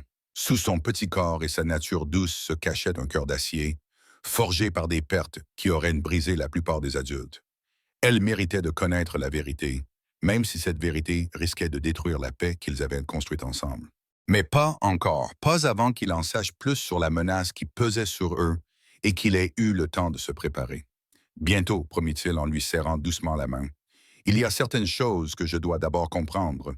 Mais je te jure, Astrid, quoi qu'il arrive, tu seras toujours ma fille. Toujours. » Cette nuit-là, après qu'Astrid se fut endormie en serrant sa poupée en bois, Bjorn s'assit près du feu mourant et se força à affronter la situation impossible. La confrérie du Loup Noir n'était pas un ennemi qu'il pouvait affronter seul, même au sommet de ses pouvoirs. C'étaient des professionnels qui tuaient pour l'or, sans se soucier de l'honneur ou de la pitié. Pire encore, ils retenaient Henrik en otage, ce qui signifiait que Bjorn ne pouvait pas simplement disparaître dans la nature avec Astrid. Des innocents mourraient à cause de sa rébellion. Mais se rendre était tout aussi impossible. Quelle que soit la revendication du roi usurpateur sur le trône d'Astrid, elle ne valait pas sa vie. Elle avait 8 ans, pour l'amour de tous les dieux, une enfant qui avait déjà souffert plus que quiconque ne devrait avoir à supporter. L'idée de la livrer à des hommes qui l'assassineraient pour des raisons politiques faisait bouillir de rage le sang de ses guerriers. Il devait y avoir un autre moyen. Il y en avait toujours un si l'on était assez intelligent et assez désespéré pour le trouver. À l'approche de l'aube, Bjorn prit sa décision. Il ne pouvait pas affronter cette menace seul, mais il n'avait pas à le faire. Les corbeaux de tempête étaient morts, mais d'autres guerriers lui étaient redevables pour ses années de service.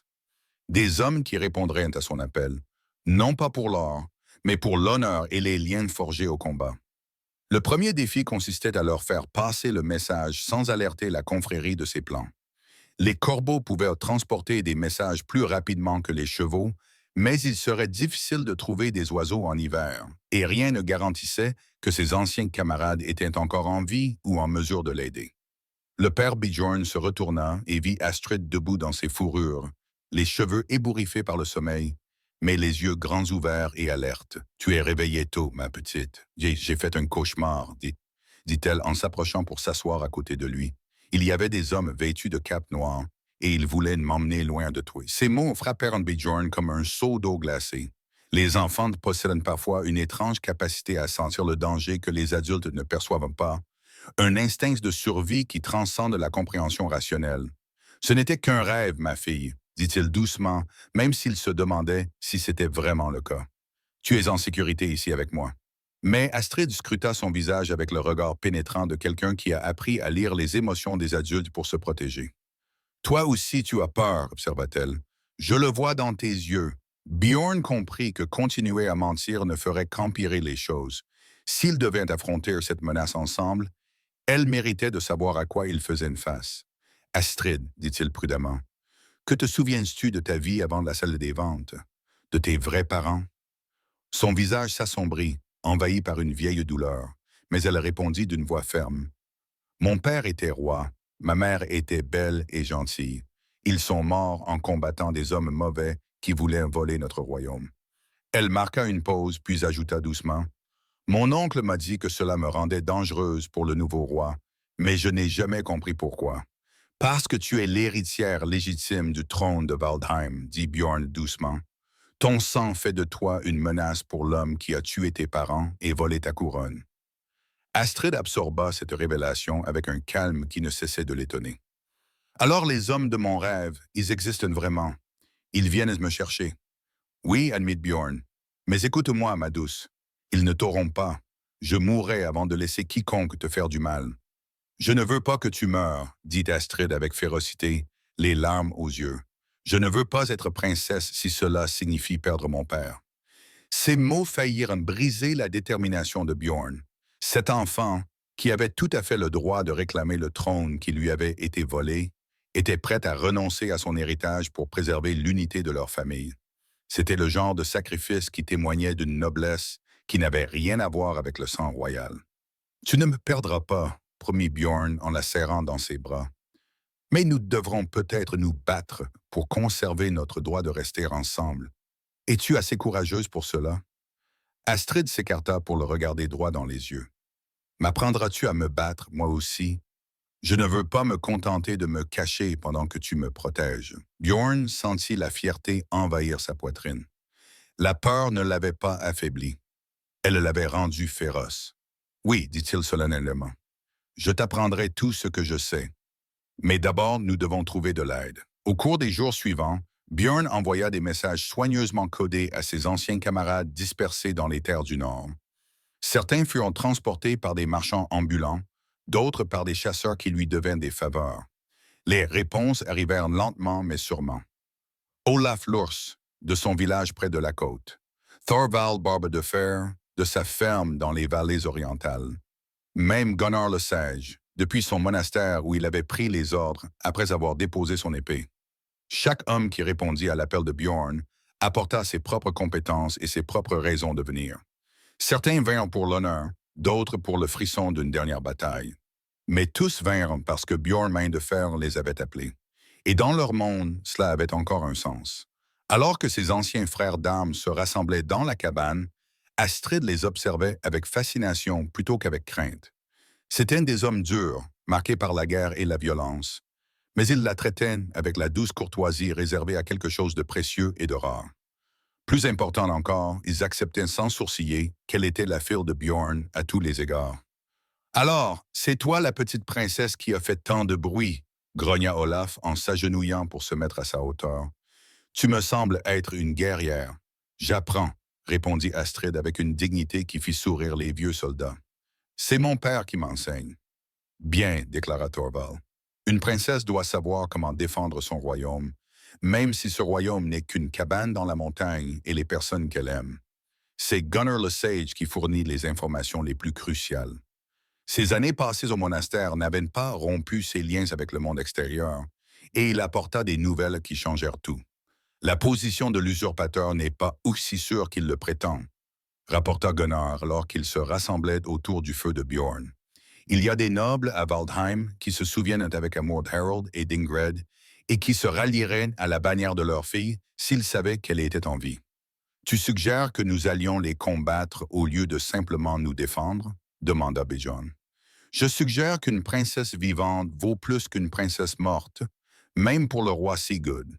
Si nous pouvons prouver l'identité d'Astrid et la présenter devant des témoins, il pourrait être contraint de négocier plutôt que de simplement la tuer.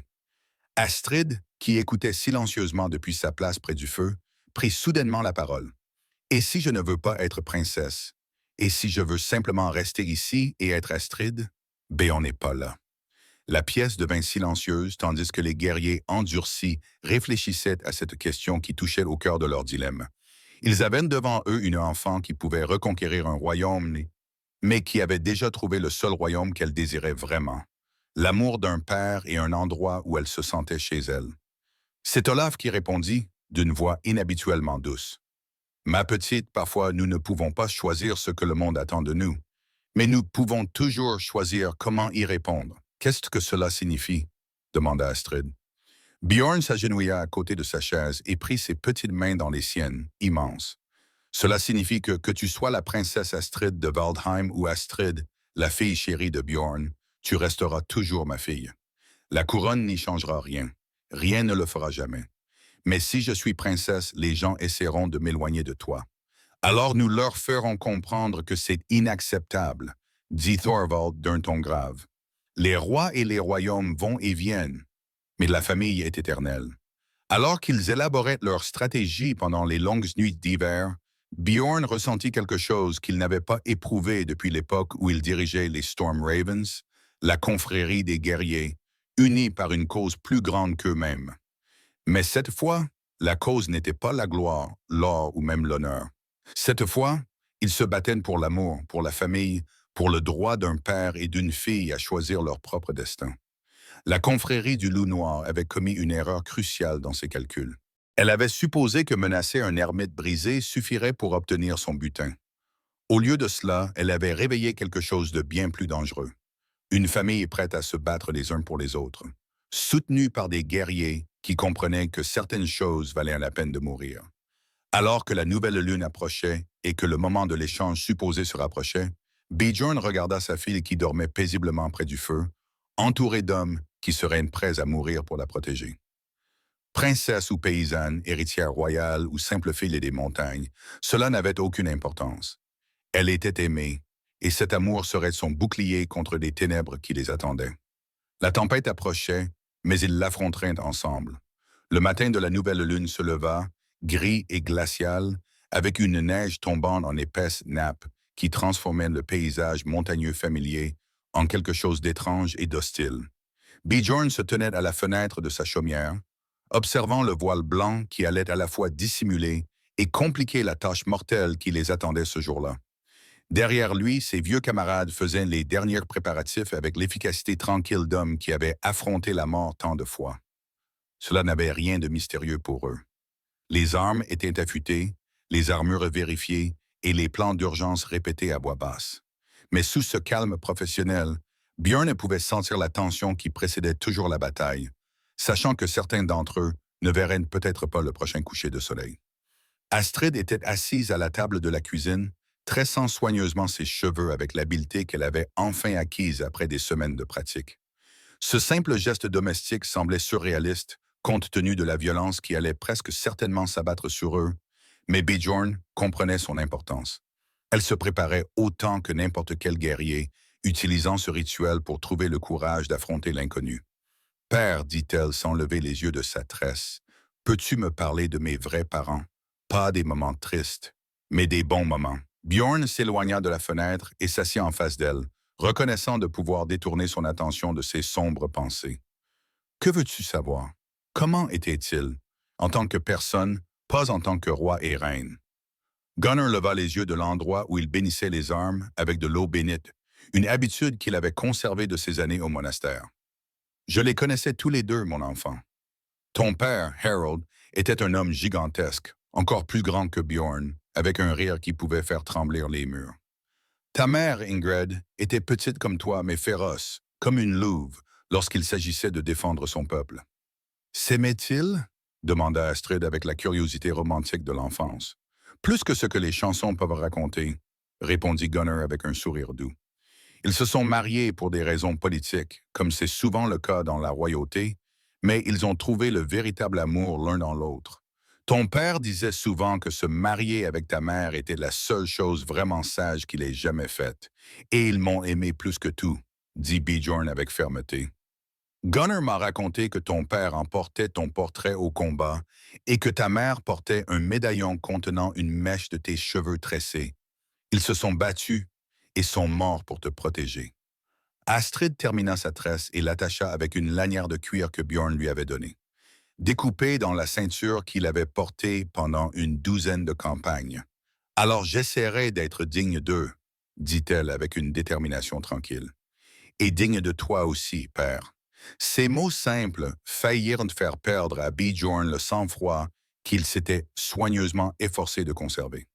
Cet enfant, confronté à des dangers qui terrifieraient la plupart des adultes, se souciait d'être digne des autres plutôt que d'exiger leur protection. C'était une humilité qui laissait présager le genre de souveraine qu'elle pourrait devenir un jour, s'il vivait assez longtemps pour qu'elle ait ce choix. Tu l'es déjà, ma chère enfant, dit-il en lui serrant la main, plus digne que n'importe quelle couronne ne pourrait te rendre. Olaf s'éclaircit la gorge de l'autre côté de la pièce, l'air sombre. Bjorn, nous devons discuter de la sécurité de la jeune fille pendant la morsure. La conversation qu'ils avaient évitée ne pouvait plus être reportée. Dans quelques heures, ils se rendraient à Ravens Hollow pour ce qui était essentiellement un piège dans un piège. La confrérie du Loup Noir s'attendait à trouver un ermite et une enfant venus se rendre. Au lieu de cela, ils allaient en découvrir une embuscade soigneusement orchestrée, destinée à éliminer définitivement la menace. Mais les batailles, comme Bjorn le savait mieux que quiconque, se déroulaient rarement comme prévu. « Je ne resterai pas ici, dit Astrid, avant que les adultes n'aient le temps de réagir. C'est de mon affaire. Je devrais être là-bas. Absolument pas, répondit immédiatement Bjorn. C'est trop dangereux. C'est dangereux partout maintenant, rétorqua-t-elle avec une logique qui dépassait son âge. Au moins, si je suis avec vous, nous y ferons face ensemble. Thorvald se pencha en avant, le visage buriné et sérieux. L'enfant a raison, Bjorn. Si nous la laissons ici et que quelque chose tourne mal à Ravens Hollow, elle sera sans défense. Si nous l'emmenons avec nous, au moins nous pourrons la protéger directement. Et s'ils la capturent pendant les combats, demanda Bjorn, alors nous ferons en sorte qu'ils ne le fassent pas, répondit Olaf d'un ton sinistre. Nous avons déjà affronté des situations plus difficiles. Le débat se poursuivit pendant une heure, mais Bjorn savait que sa position était intenable. Tous les scénarios qu'ils discutèrent aboutissaient à la même conclusion. Astrid était plus en sécurité là où il pouvait l'avoir, même si cela signifiait l'exposer à un danger mortel. C'était le genre de choix impossible auquel les parents étaient confrontés en temps de guerre, où chaque option comportait le risque de tout perdre.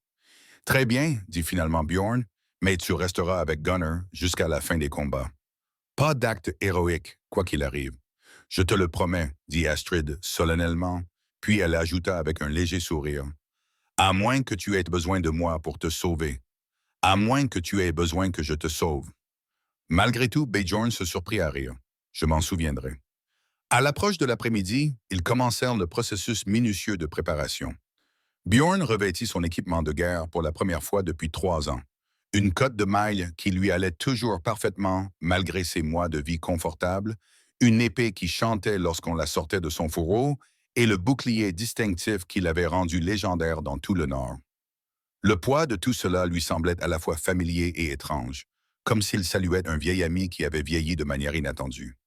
Astrid le regardait passer du statut de père à celui de guerrier avec fascination plutôt qu'avec crainte. « Tu as l'air différent, observa-t-elle. Plus dangereux. » « Je suis plus dangereux, admit Bjorn, mais je n'en suis pas moins ton père. Ses anciens camarades subirent des transformations similaires. Des décennies de vie paisible s'effacèrent comme des manteaux abandonnés. C'étaient les corbeaux de tempête sortis de leur tombe, plus âgés, plus gris, marqués par le temps et la perte, mais toujours assez redoutables pour faire réfléchir leurs ennemis à deux fois. Ils partirent à cheval alors que le soleil touchait les sommets occidentaux, suivant des chemins qui les mèneraient à Ravens Hollow, depuis une direction inattendue. La neige continuait de tomber, étouffant les bruits et obscurcissant la vision. Des avantages qui pouvaient jouer dans les deux sens selon le déroulement de la bataille. Astrid chevauchait en double avec Gunnar, enveloppé dans des fourrures, et se positionnait de manière à pouvoir descendre rapidement de cheval si nécessaire. Elle avait été inhabituellement silencieuse pendant les préparatifs, et Bjorn se surprit à se demander quelle pensée occupait son jeune esprit alors qu'ils chevauchaient vers ce qui pourrait être leur dernier combat ensemble. « As-tu peur ?» demanda-t-il en rapprochant son cheval de celui de Gunnars. « Oui, répondit-elle honnêtement, mais pas de mourir. J'ai peur de vivre sans toi. » Ces mots le frappèrent comme un coup physique. « Cela n'arrivera pas, ma fille, je te le jure. »« Tu ne peux pas promettre cela, » dit-elle avec une clarté dévastatrice. « Personne ne peut promettre cela. Mais père, si quelque chose t'arrive, je veux que tu saches que ces mois passés avec toi ont été les plus heureux de ma vie, même s'ils sont les seuls que j'aurai. » Bjorn sentit les larmes monter et les refoula sauvagement. Ce n'était pas le moment de montrer sa faiblesse, même si son cœur se brisait devant son courage. « Moi aussi, ma douce, parvint-il à dire.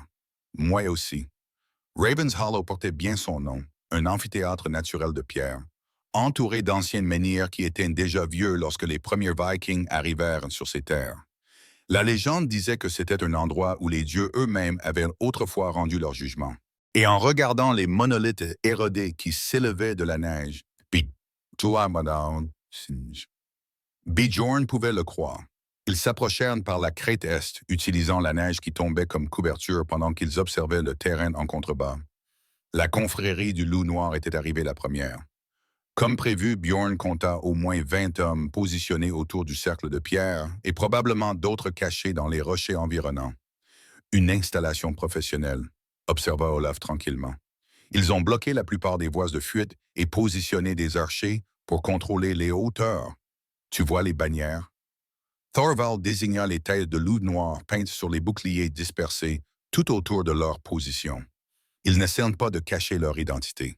Soit ils sont extrêmement confiants, soit c'est leur dernière déclaration sur le sort de la jeune fille. Bjorn étudia la disposition des forces avec l'œil d'un tacticien chevronné. La confrérie avait commis une erreur classique. Elle s'était préparée pour la bataille qu'elle attendait plutôt que pour celle qu'elle risquait d'affronter. Ces positions étaient conçues pour contenir et éliminer un petit groupe qui tenterait de s'enfuir et non pour résister à l'assaut de guerriers expérimentés qui connaissaient le terrain. « Gunnar, dit-il calmement, emmène Astrid dans le bosquet sacré derrière les pierres du nord. Si les choses tournent mal, il y a un chemin secret qui mène au village. Henrik me l'a montré il y a des années. Et si les choses tournent bien, demanda Gunnar, alors nous viendrons te chercher quand le dernier de ces salauds aura rendu l'âme. » Alors qu'il se préparait à descendre dans le creux, Astrid saisit une dernière fois la main de Bjorn. « Père, murmura-t-elle, quoi qu'il arrive là-bas, souviens-toi que je t'ai choisi. Non pas parce que je le devais, mais parce que je le voulais.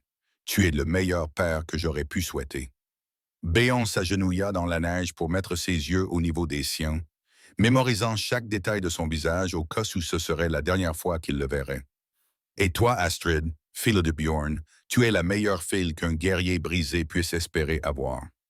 Peu importe la couronne que tu porteras un jour, n'oublie jamais qu'ils s'étreignirent avec ferveur, père et fille, se disant au revoir sans parole. » Puis Gunnar l'emmena à travers la neige vers un lieu sûr, tandis que Bjorn et ses frères restants vérifiaient une dernière fois leurs armes.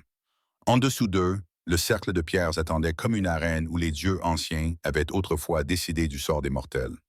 Ce soir, il allait accueillir un jugement d'un autre genre, écrit dans l'acier et le sang, où le seul verdict qui comptait était de savoir si l'amour pouvait triompher de l'or.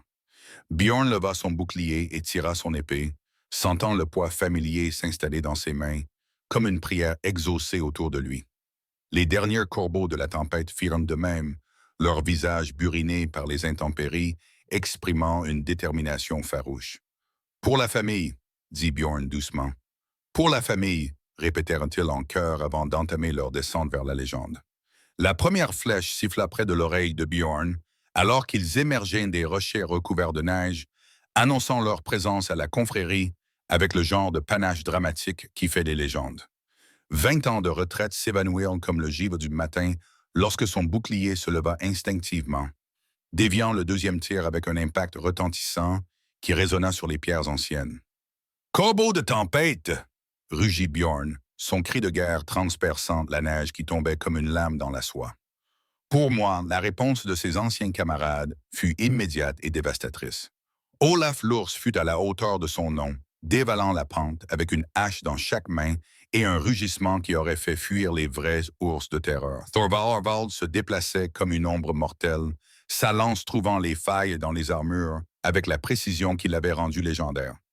Même dans sa robe de moine, Gunnar se battait avec la fureur contrôlée d'un homme qui avait trouvé sa raison d'être divine dans la protection des innocents.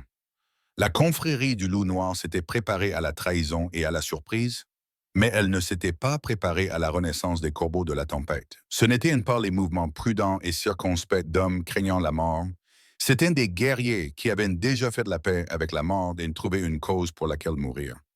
Bjorn fendit la première ligne de mercenaires comme une faux fin de le blé, son épée chantant son ancien chant d'acier contre acier. Chaque coup était économique, précis, porteur du poids d'une vie d'expérience dans la violence. Mais ce n'était pas seulement la technique qui guidait sa lame. C'était la fureur contre des hommes prêts à assassiner des enfants pour de l'or. La rage contre un monde prêt à vendre des innocents pour régler des dettes politiques. Où est-elle? Le capitaine de la confrérie, une brute balafrée aux bras couverts de tatouages de loup, avançait avec un marteau de guerre capable d'écraser le crâne d'un homme comme une coquille d'œuf. Où est-ce la fille? Dans un endroit où tu ne la trouveras jamais, répondit Bjorn, parant le marteau avec son bouclier et ripostant d'un coup qui ouvrit l'épaule de l'homme jusqu'à l'os. La bataille faisait rage parmi les Menhirs, comme dans les vieilles légendes où les dieux et les héros se battaient pour le destin des mondes.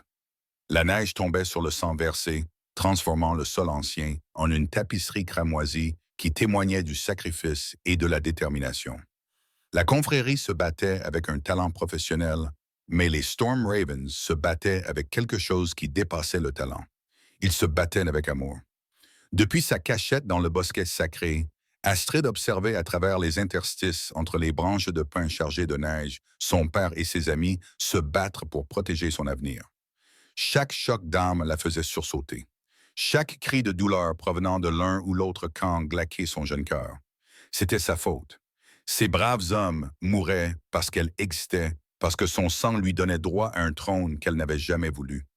Gunnar s'agenouilla à côté d'elle dans la neige, ses mains burinées fermement posées sur la poignée de son épée, malgré sa concentration apparente. Après avoir prié, il dit doucement, « Ton père est le meilleur guerrier que j'ai jamais connu. Il s'en sortira. Et s'il ne s'en sort pas, murmura Astrid, sa voix à peine audible au milieu des bruits de la bataille. Et s'il le tue à cause de moi, alors nous veillerons à ce que son sacrifice ait un sens, répondit Gunnar avec une douce fermeté. Mais j'ai confiance en Bjorn Ironhand. Il n'a jamais manqué de protéger ceux qu'il aime. Comme si leur conversation l'avait convoqué, un nouveau son trancha le fracas des armes. Un appel de corps qui fit se figer Astrid et Gunnar, qui le reconnurent immédiatement. Ce n'était pas le corps de la confrérie, ni aucun signal prévu par les corbeaux de tempête. Des cornes royales, souffla Gunnar, les yeux écarquillés par une soudaine compréhension. Quelqu'un d'autre est au courant pour ce soir. De la crête orientale arrivèrent des cavaliers portant des bannières qu'Astrid reconnut grâce à des souvenirs d'enfance à moitié effacés. Le dragon doré de Waldheim volant au-dessus d'une colonne de chevaliers en tenue de combat. À leur tête chevauchait une femme vêtue d'une armure étincelante, ses cheveux blonds flottant comme une bannière dans le vent. Lady Sigrid, dit Gunnar avec une certaine admiration, la sœur d'Harold, qui était censée être morte. L'arrivée des chevaliers de Waldheim changea tout en un instant. La confrérie du Loup Noir se retrouva prise entre la fureur des corbeaux de la tempête et la charge disciplinée d'une cavalerie professionnelle. Les hommes qui étaient confiants dans leur supériorité numérique se retrouvèrent soudainement confrontés au cauchemar de combattre sur deux fronts contre des ennemis qui voulaient leur mort pour des raisons très différentes, mais tout aussi convaincantes. Mais c'est ce qui s'est passé ensuite, qui a véritablement renversé le cours de la bataille. Alors que les chevaliers de Lady Sigrid s'écrasaient sur le flanc de la confrérie, une petite silhouette s'échappa du bosquet sacré et courut vers le combat avec une détermination désespérée. Astrid, non! Cria Gunnar, mais elle était déjà hors de sa portée, poussée par une terreur qui l'empêchait de raisonner. Bjorn était à terre, son bras armé du bouclier pendait, inutile, suite à un coup de marteau de guerre qui lui avait presque brisé l'os. 3 mercenaires le pressaient de toute leur force, leurs armes cherchant les failles dans sa défense, tandis qu'il reculait pas à pas vers la plus grande des pierres dressées. Astrid vit le danger qui menaçait son père et agit avec le courage instinctif de quelqu'un qui avait déjà perdu une famille à cause de la violence. Elle ramassa un poignard tombé, trop grand pour ses petites mains, mais suffisamment tranchant pour être efficace, et se jeta sur le mercenaire le plus proche avec un cri de guerre qui aurait rendu ses parents royaux fiers. La lame trouva l'espace entre le casque et le torse de l'homme, qui s'effondra dans un cri qui transperça la bataille comme un appel de clairon. Mais l'intervention désespérée d'Astrid lui avait coûté l'effet de surprise, et des mains rugueuses l'avaient saisie avant qu'elle ne puisse se mettre en sécurité. « J'ai la princesse », rugit le capitaine de la confrérie, tirant Astrid contre sa poitrine, un couteau sous la gorge. « Rendez-vous où la fille meurt. » La bataille se figea comme si le temps lui-même s'était arrêté, tous les regards se tournant vers la scène au centre du cercle de pierre. Astrid, petite et provocante, même avec une lame contre sa gorge, le capitaine saignant de multiples blessures, mais suffisamment désespéré pour être doublement dangereux. Et Bjorn battu et épuisé, mais avec une lueur meurtrière dans les yeux alors qu'il fixait l'homme qui menaçait sa fille. « Lâchez-la », dit Bjorn, sa voix résonnant dans le silence soudain avec un calme mortel. « C'est moi que vous devez combattre. Mon combat, c'est contre l'or, cracha le capitaine. Et cette petite princesse vaut plus que toutes vos vies réunies. La confrontation s'étira comme un arc sous tension. Tout le monde savait que les prochaines secondes détermineraient si la princesse ou la paysanne Astrid vivrait pour voir un autre lever de soleil. Le temps se cristallisa en un seul instant qui s'étira comme une éternité. Astrid resta parfaitement immobile dans l'étreinte du capitaine mercenaire. Ses yeux sombres fixaient Bjorn avec une confiance absolue, malgré la lame posée sur sa gorge. Elle avait appris à rester immobile après des mois passés à se cacher. Mais là, c'était différent. C'était l'immobilité de quelqu'un qui avait fait la paix avec ce qui allait suivre. « Vous voulez de l'or? » La voix de Lady Sigrid trancha la tension comme une épée tranchant la soie. Elle fit avancer lentement son cheval, les mains visibles et vides. « Je peux vous offrir plus d'or que le roi Sigurd n'aurait jamais pu vous offrir. Assez pour acheter votre propre royaume. » Le capitaine resserra son étreinte sur Astrid, mais Bjorn pouvait voir le calcul vaciller dans les yeux de l'homme. Les mercenaires vivent selon les mathématiques, le profit contre le risque, l'or contre le sang. Si ce cri pouvait faire pencher la balance, combien d'or? Demanda le capitaine. Assez pour vous faire oublier que vous avez jamais entendu parler d'Astrid de Waldheim, répondit Sigrid avec douceur. Le trésor de ma famille est contre la vie d'une petite fille. C'est sûrement d'un échange avantageux. Mais Astrid avait cessé d'écouter les négociations autour d'elle. Ses petites mains, cachées par les bras du capitaine, avaient trouvé le pendentif protecteur en pierre que Bjorn avait sculpté pour elle des mois auparavant. La pierre était chaude contre sa paume, et soudain, elle entendit la voix de son père lors de leur première nuit ensemble. Il lui racontait des histoires sur Thor qui avait coincé son marteau dans un arbre, sur le tonnerre qui était le rire des dieux. Elle pensa à la poupée en bois qui l'attendait toujours dans leur cottage, aux leçons de tressage du matin et aux repas partagés dans leur bol spécial. Elle pensa au gâteau au miel d'Elga et à la chatte Mimia, à toutes les petites joies qui rendaient la vie digne d'être vécue. Mais surtout, elle repensa à l'homme qui s'était avancé dans une salle des ventes et avait changé leur vie à tous les deux pour toujours. Le capitaine était toujours en train de négocier avec Lady Sigrid, son attention partagée entre la cupidité et la nécessité de protéger son bouclier humain. C'était exactement le genre d'erreur que Bjorn lui avait appris à reconnaître. Le moment où l'attention de l'ennemi vacillait suffisamment pour créer une opportunité. Astrid mordit violemment le bras qui la retenait, ses petites dents trouvant l'espace entre le gantelet du capitaine et sa manche masculine. Il rugit de douleur et de surprise, relâchant juste assez son étreinte pour qu'elle puisse se dégager du couteau pointé sur sa gorge. Père, cria-t-elle en plongeant vers Bjorn alors que le chaos éclatait autour d'eux. Le capitaine se jeta à sa poursuite, le regard meurtrier. Mais il avait oublié la règle la plus importante pour combattre les corbeaux de la tempête. Ne jamais, au grand jamais, menacer leur famille. L'épée de Bjorn transperça la poitrine de l'homme d'un coup qui le souleva de terre. Pendant un instant, leurs regards se croisèrent, celui du guerrier légendaire et celui du mercenaire qui avait osé mettre un couteau sur la gorge de sa fille.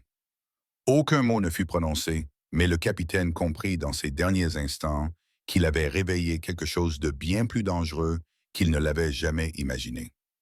Alors que le capitaine tombait, les combattants restants de la confrérie perdirent le peu de courage qui leur restait.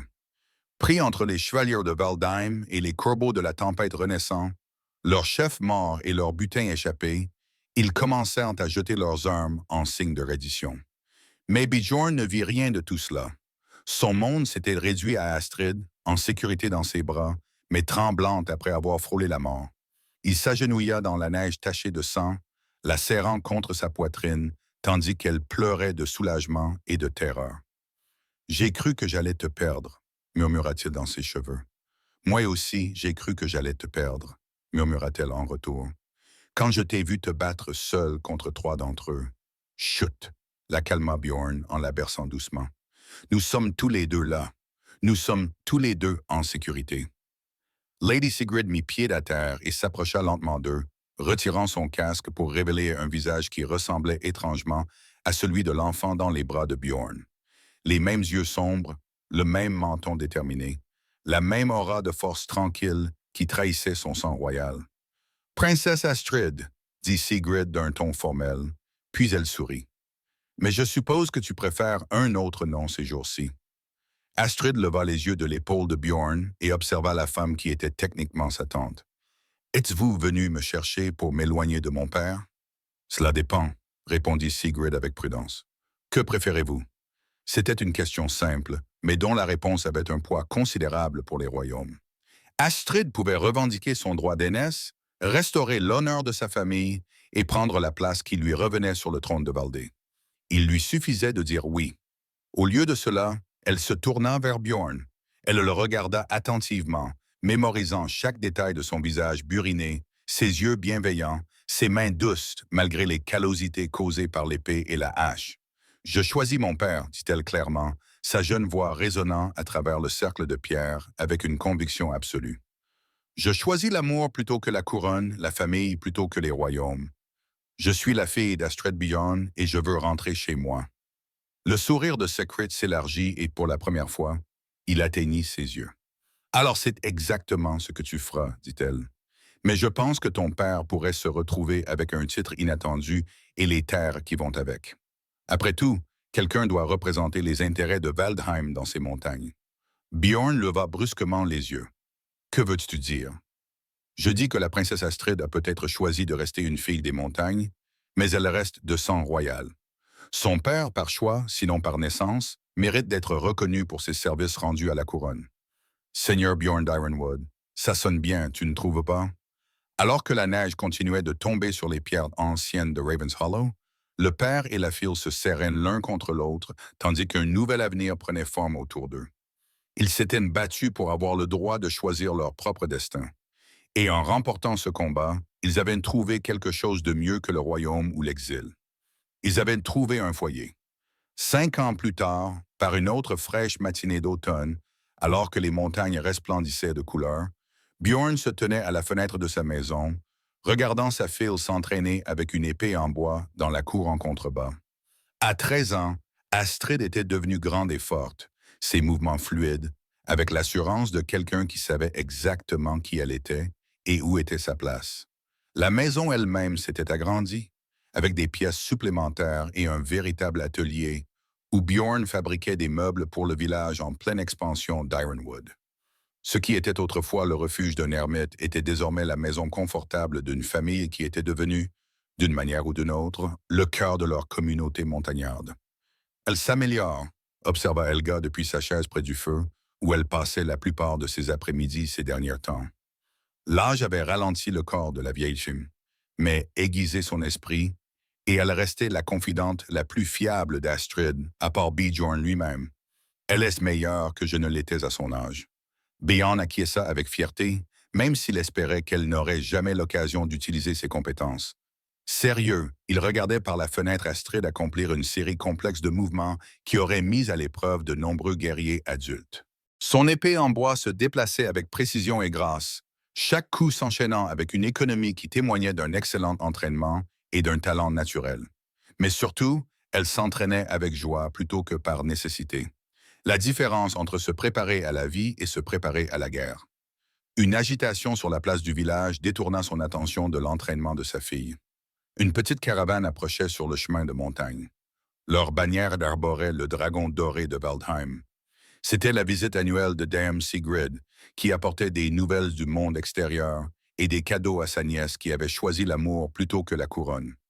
Astrid remarqua les cavaliers qui approchaient et rangea son épée d'entraînement avec une réticence visible. Elle appréciait les visites de Sigrid, mais celle-ci s'accompagnait toujours d'une subtile pression pour qu'elle reconsidère sa décision concernant le trône. Chaque année, l'offre était renouvelée. Revenir à Waldheim, revendiquer son droit d'aînesse, régner sur le royaume que ses parents avaient défendu jusqu'à la mort. Et chaque année, la réponse d'Astrid restait la même. Tante Sigrid appela-t-elle en courant pour embrasser la femme qui était devenue à la fois un membre de la famille et une nécessité diplomatique. « Avez-vous apporté les livres que je vous avais demandés? » « Bien sûr, répondit Sigrid en lui rendant son étreinte chaleureusement. Même si je continue de penser qu'une princesse devrait étudier l'art de gouverner plutôt que la poésie. Heureusement que je ne suis pas princesse, répondit Astrid, avec l'assurance tranquille de quelqu'un qui avait depuis longtemps fait la paix avec ses choix. Ils se réunirent ce soir-là autour de la grande table à manger de Bjorn, Astrid et Bjorn, Helga et Sigrid, ainsi que plusieurs autres familles du village qui faisaient désormais partie de leur famille élargie. La conversation passa facilement des nouvelles locales aux affaires du royaume, des histoires d'enfance aux préoccupations des adultes. L'usurpateur s'affaiblit chaque année, rapporta Sigrid pendant une pause dans la conversation légère. Son soutien s'effrite à mesure que les gens se souviennent de ce que représentaient Harold et Ingrid. Des rumeurs circulent selon lesquelles le moment est venu de rétablir la situation. Astrid posa sa tasse de cidre et regarda directement sa tante. « Et tu penses que ce rétablissement devrait m'impliquer? » « Je pense que le peuple de Waldheim mérite mieux qu'un tyran qui a assassiné sa propre famille pour le pouvoir, répondit Secret honnêtement. Mais plus que cela, je pense que tu es devenue exactement le genre de souveraine dont ils ont besoin. Sage, compatissante, ancrée dans la réalité plutôt que dans la politique palatiale. J'apprécie cela, dit Astrid avec prudence. Mais ma réponse n'a pas changé. C'est ici ma maison. Ce sont ici mon peuple. Mon père m'a appris que la véritable noblesse vient du service rendu à ceux que l'on aime et non du port d'une couronne. Bjorn sentit sa poitrine se gonfler de fierté devant les paroles de sa fille, mais il vit également l'ombre d'une déception passer sur le visage de Sigrid. La femme avait passé 5 ans à espérer que le temps et la maturité feraient changer Astrid d'avis, et chaque refus était plus dur à accepter que le précédent. De plus, poursuivit Astrid avec un léger sourire, j'ai ici des responsabilités que je ne peux abandonner. Quelqu'un doit empêcher mon père de brûler le dîner lorsqu'il est distrait par son travail du bois. Cette gentille plaisanterie fit rire tout le monde autour de la table, apaisant la tension qui accompagnait toujours ces discussions politiques. Mais plus tard, alors que les autres invités étaient partis et qu'Astrid aidait à débarrasser la table, Bjorn sentit qu'elle avait encore quelque chose à dire. « Tu sais, dit-elle doucement alors qu'ils travaillaient côte à côte dans la cuisine, je me demande parfois ce que mes parents biologiques penseraient de mon choix. C'était une question qui n'avait jamais été posée directement. Mais Bjorn l'avait vu se profiler dans ses yeux lors des précédentes visites de Sigrid. Que penses-tu qu'il dirait? Astrid interrompit sa vaisselle et regarda par la fenêtre de la cuisine les lumières du village scintiller dans l'obscurité. Je pense qu'il comprendrait. Ils sont morts en se battant pour leur peuple, certes, mais ils sont aussi morts en se battant pour leur famille. Ils ont choisi l'amour plutôt que la survie, tout comme je choisis l'amour plutôt que le pouvoir. Et s'ils n'étaient pas d'accord avec ton choix, je leur rappellerai respectueusement qu'ils m'ont élevé pour que je pense par moi-même, répondit Astrid avec un sourire qui transforma son expression sérieuse, même s'ils n'ont eu que 8 ans pour le faire. Le lendemain matin, Le rituel familier du départ de Sigrid eut lieu, accompagné de son invitation annuelle à Astrid de visiter Veltheim, juste pour voir le royaume qu'elle avait choisi de ne pas gouverner, et comme toujours, Astrid déclina poliment.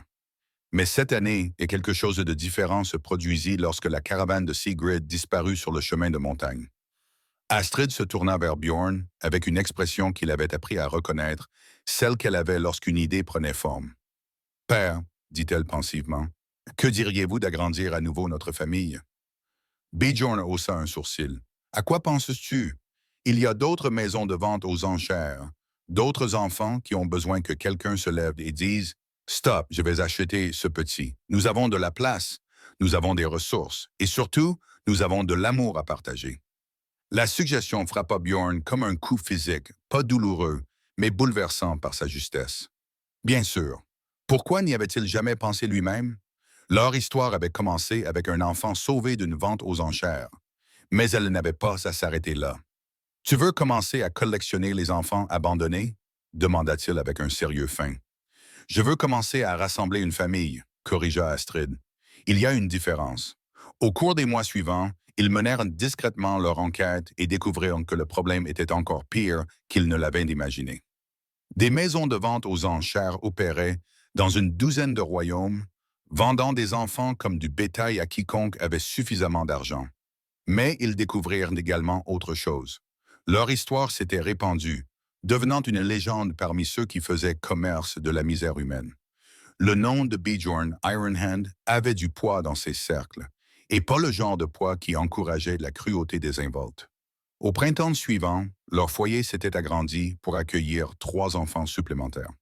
Un garçon nommé Eric, qui avait été vendu pour payer les dettes de jeu de son père, des jumelles nommées Maya et Mila, dont les parents étaient morts de la peste, et un nourrisson qu'ils avaient simplement appelé Hope, Espoir, parce qu'elle était trop jeune pour se souvenir de son nom de naissance. La maison s'agrandit à nouveau, devenant quelque chose qui ressemblait davantage à une petite maison Mana, grâce au talent de menuisier de Bjorn, qui fabriqua des lits, des jouets et tous les milliers de petits objets nécessaires à une grande famille. Le village d'Ironwood s'agrandit également, d'autres familles étant attirées par une communauté qui privilégiait l'amour plutôt que la loi, le choix plutôt que le sang, la gentillesse plutôt que les conventions. Helga vécut jusqu'à son 80e anniversaire, entourée des enfants qu'elle avait aidés à élever et de la communauté qu'elle avait contribué à façonner. La moitié des habitants de la montagne assistèrent à ses funérailles, et sa pierre tombale portait une inscription simple choisie par Astrid. Elle nous a appris que la famille est quelque chose que l'on construit, et non quelque chose dans lequel on est. Lors des soirées tranquilles, lorsque les plus jeunes enfants étaient endormis et qu'Astrid lisait près du feu, Bjorn sortait parfois sa vieille hache de guerre et polissait la lame qui n'avait pas goûté au sang depuis des années. Non par nostalgie de ses jours de guerrier, mais pour se rappeler l'homme qu'il était avant que l'amour ne le transforme en quelqu'un de meilleur. L'arme restait affûtée, prête à défendre ce qui comptait le plus si nécessaire. Mais son but premier était désormais symbolique. Un monument à l'idée que même le cœur le plus endurci pouvait apprendre à aimer, que même l'âme la plus brisée pouvait trouver la rédemption en se mettant au service des autres. Les années passèrent et Astrid devint une femme dont la sagesse était recherchée dans tous les royaumes du Nord. Elle ne porta jamais de couronne, mais elle régna néanmoins sur un domaine bâti non pas sur la conquête, mais sur la compassion, non pas sur le sang, mais sur le choix. Sa famille s'agrandit pour inclure des dizaines d'enfants sauvés. Chacun d'entre eux était la preuve que l'amour se multipliait plutôt que se divisait lorsqu'il était partagé librement. Et dans ces dernières années, alors que Bjorn regardait sa fille jouer avec ses petits-enfants, issus d'une douzaine de lignées différentes, mais partageant le même cœur généreux, il comprit qu'il avait accompli quelque chose de plus grand que n'importe quelle victoire militaire. Il avait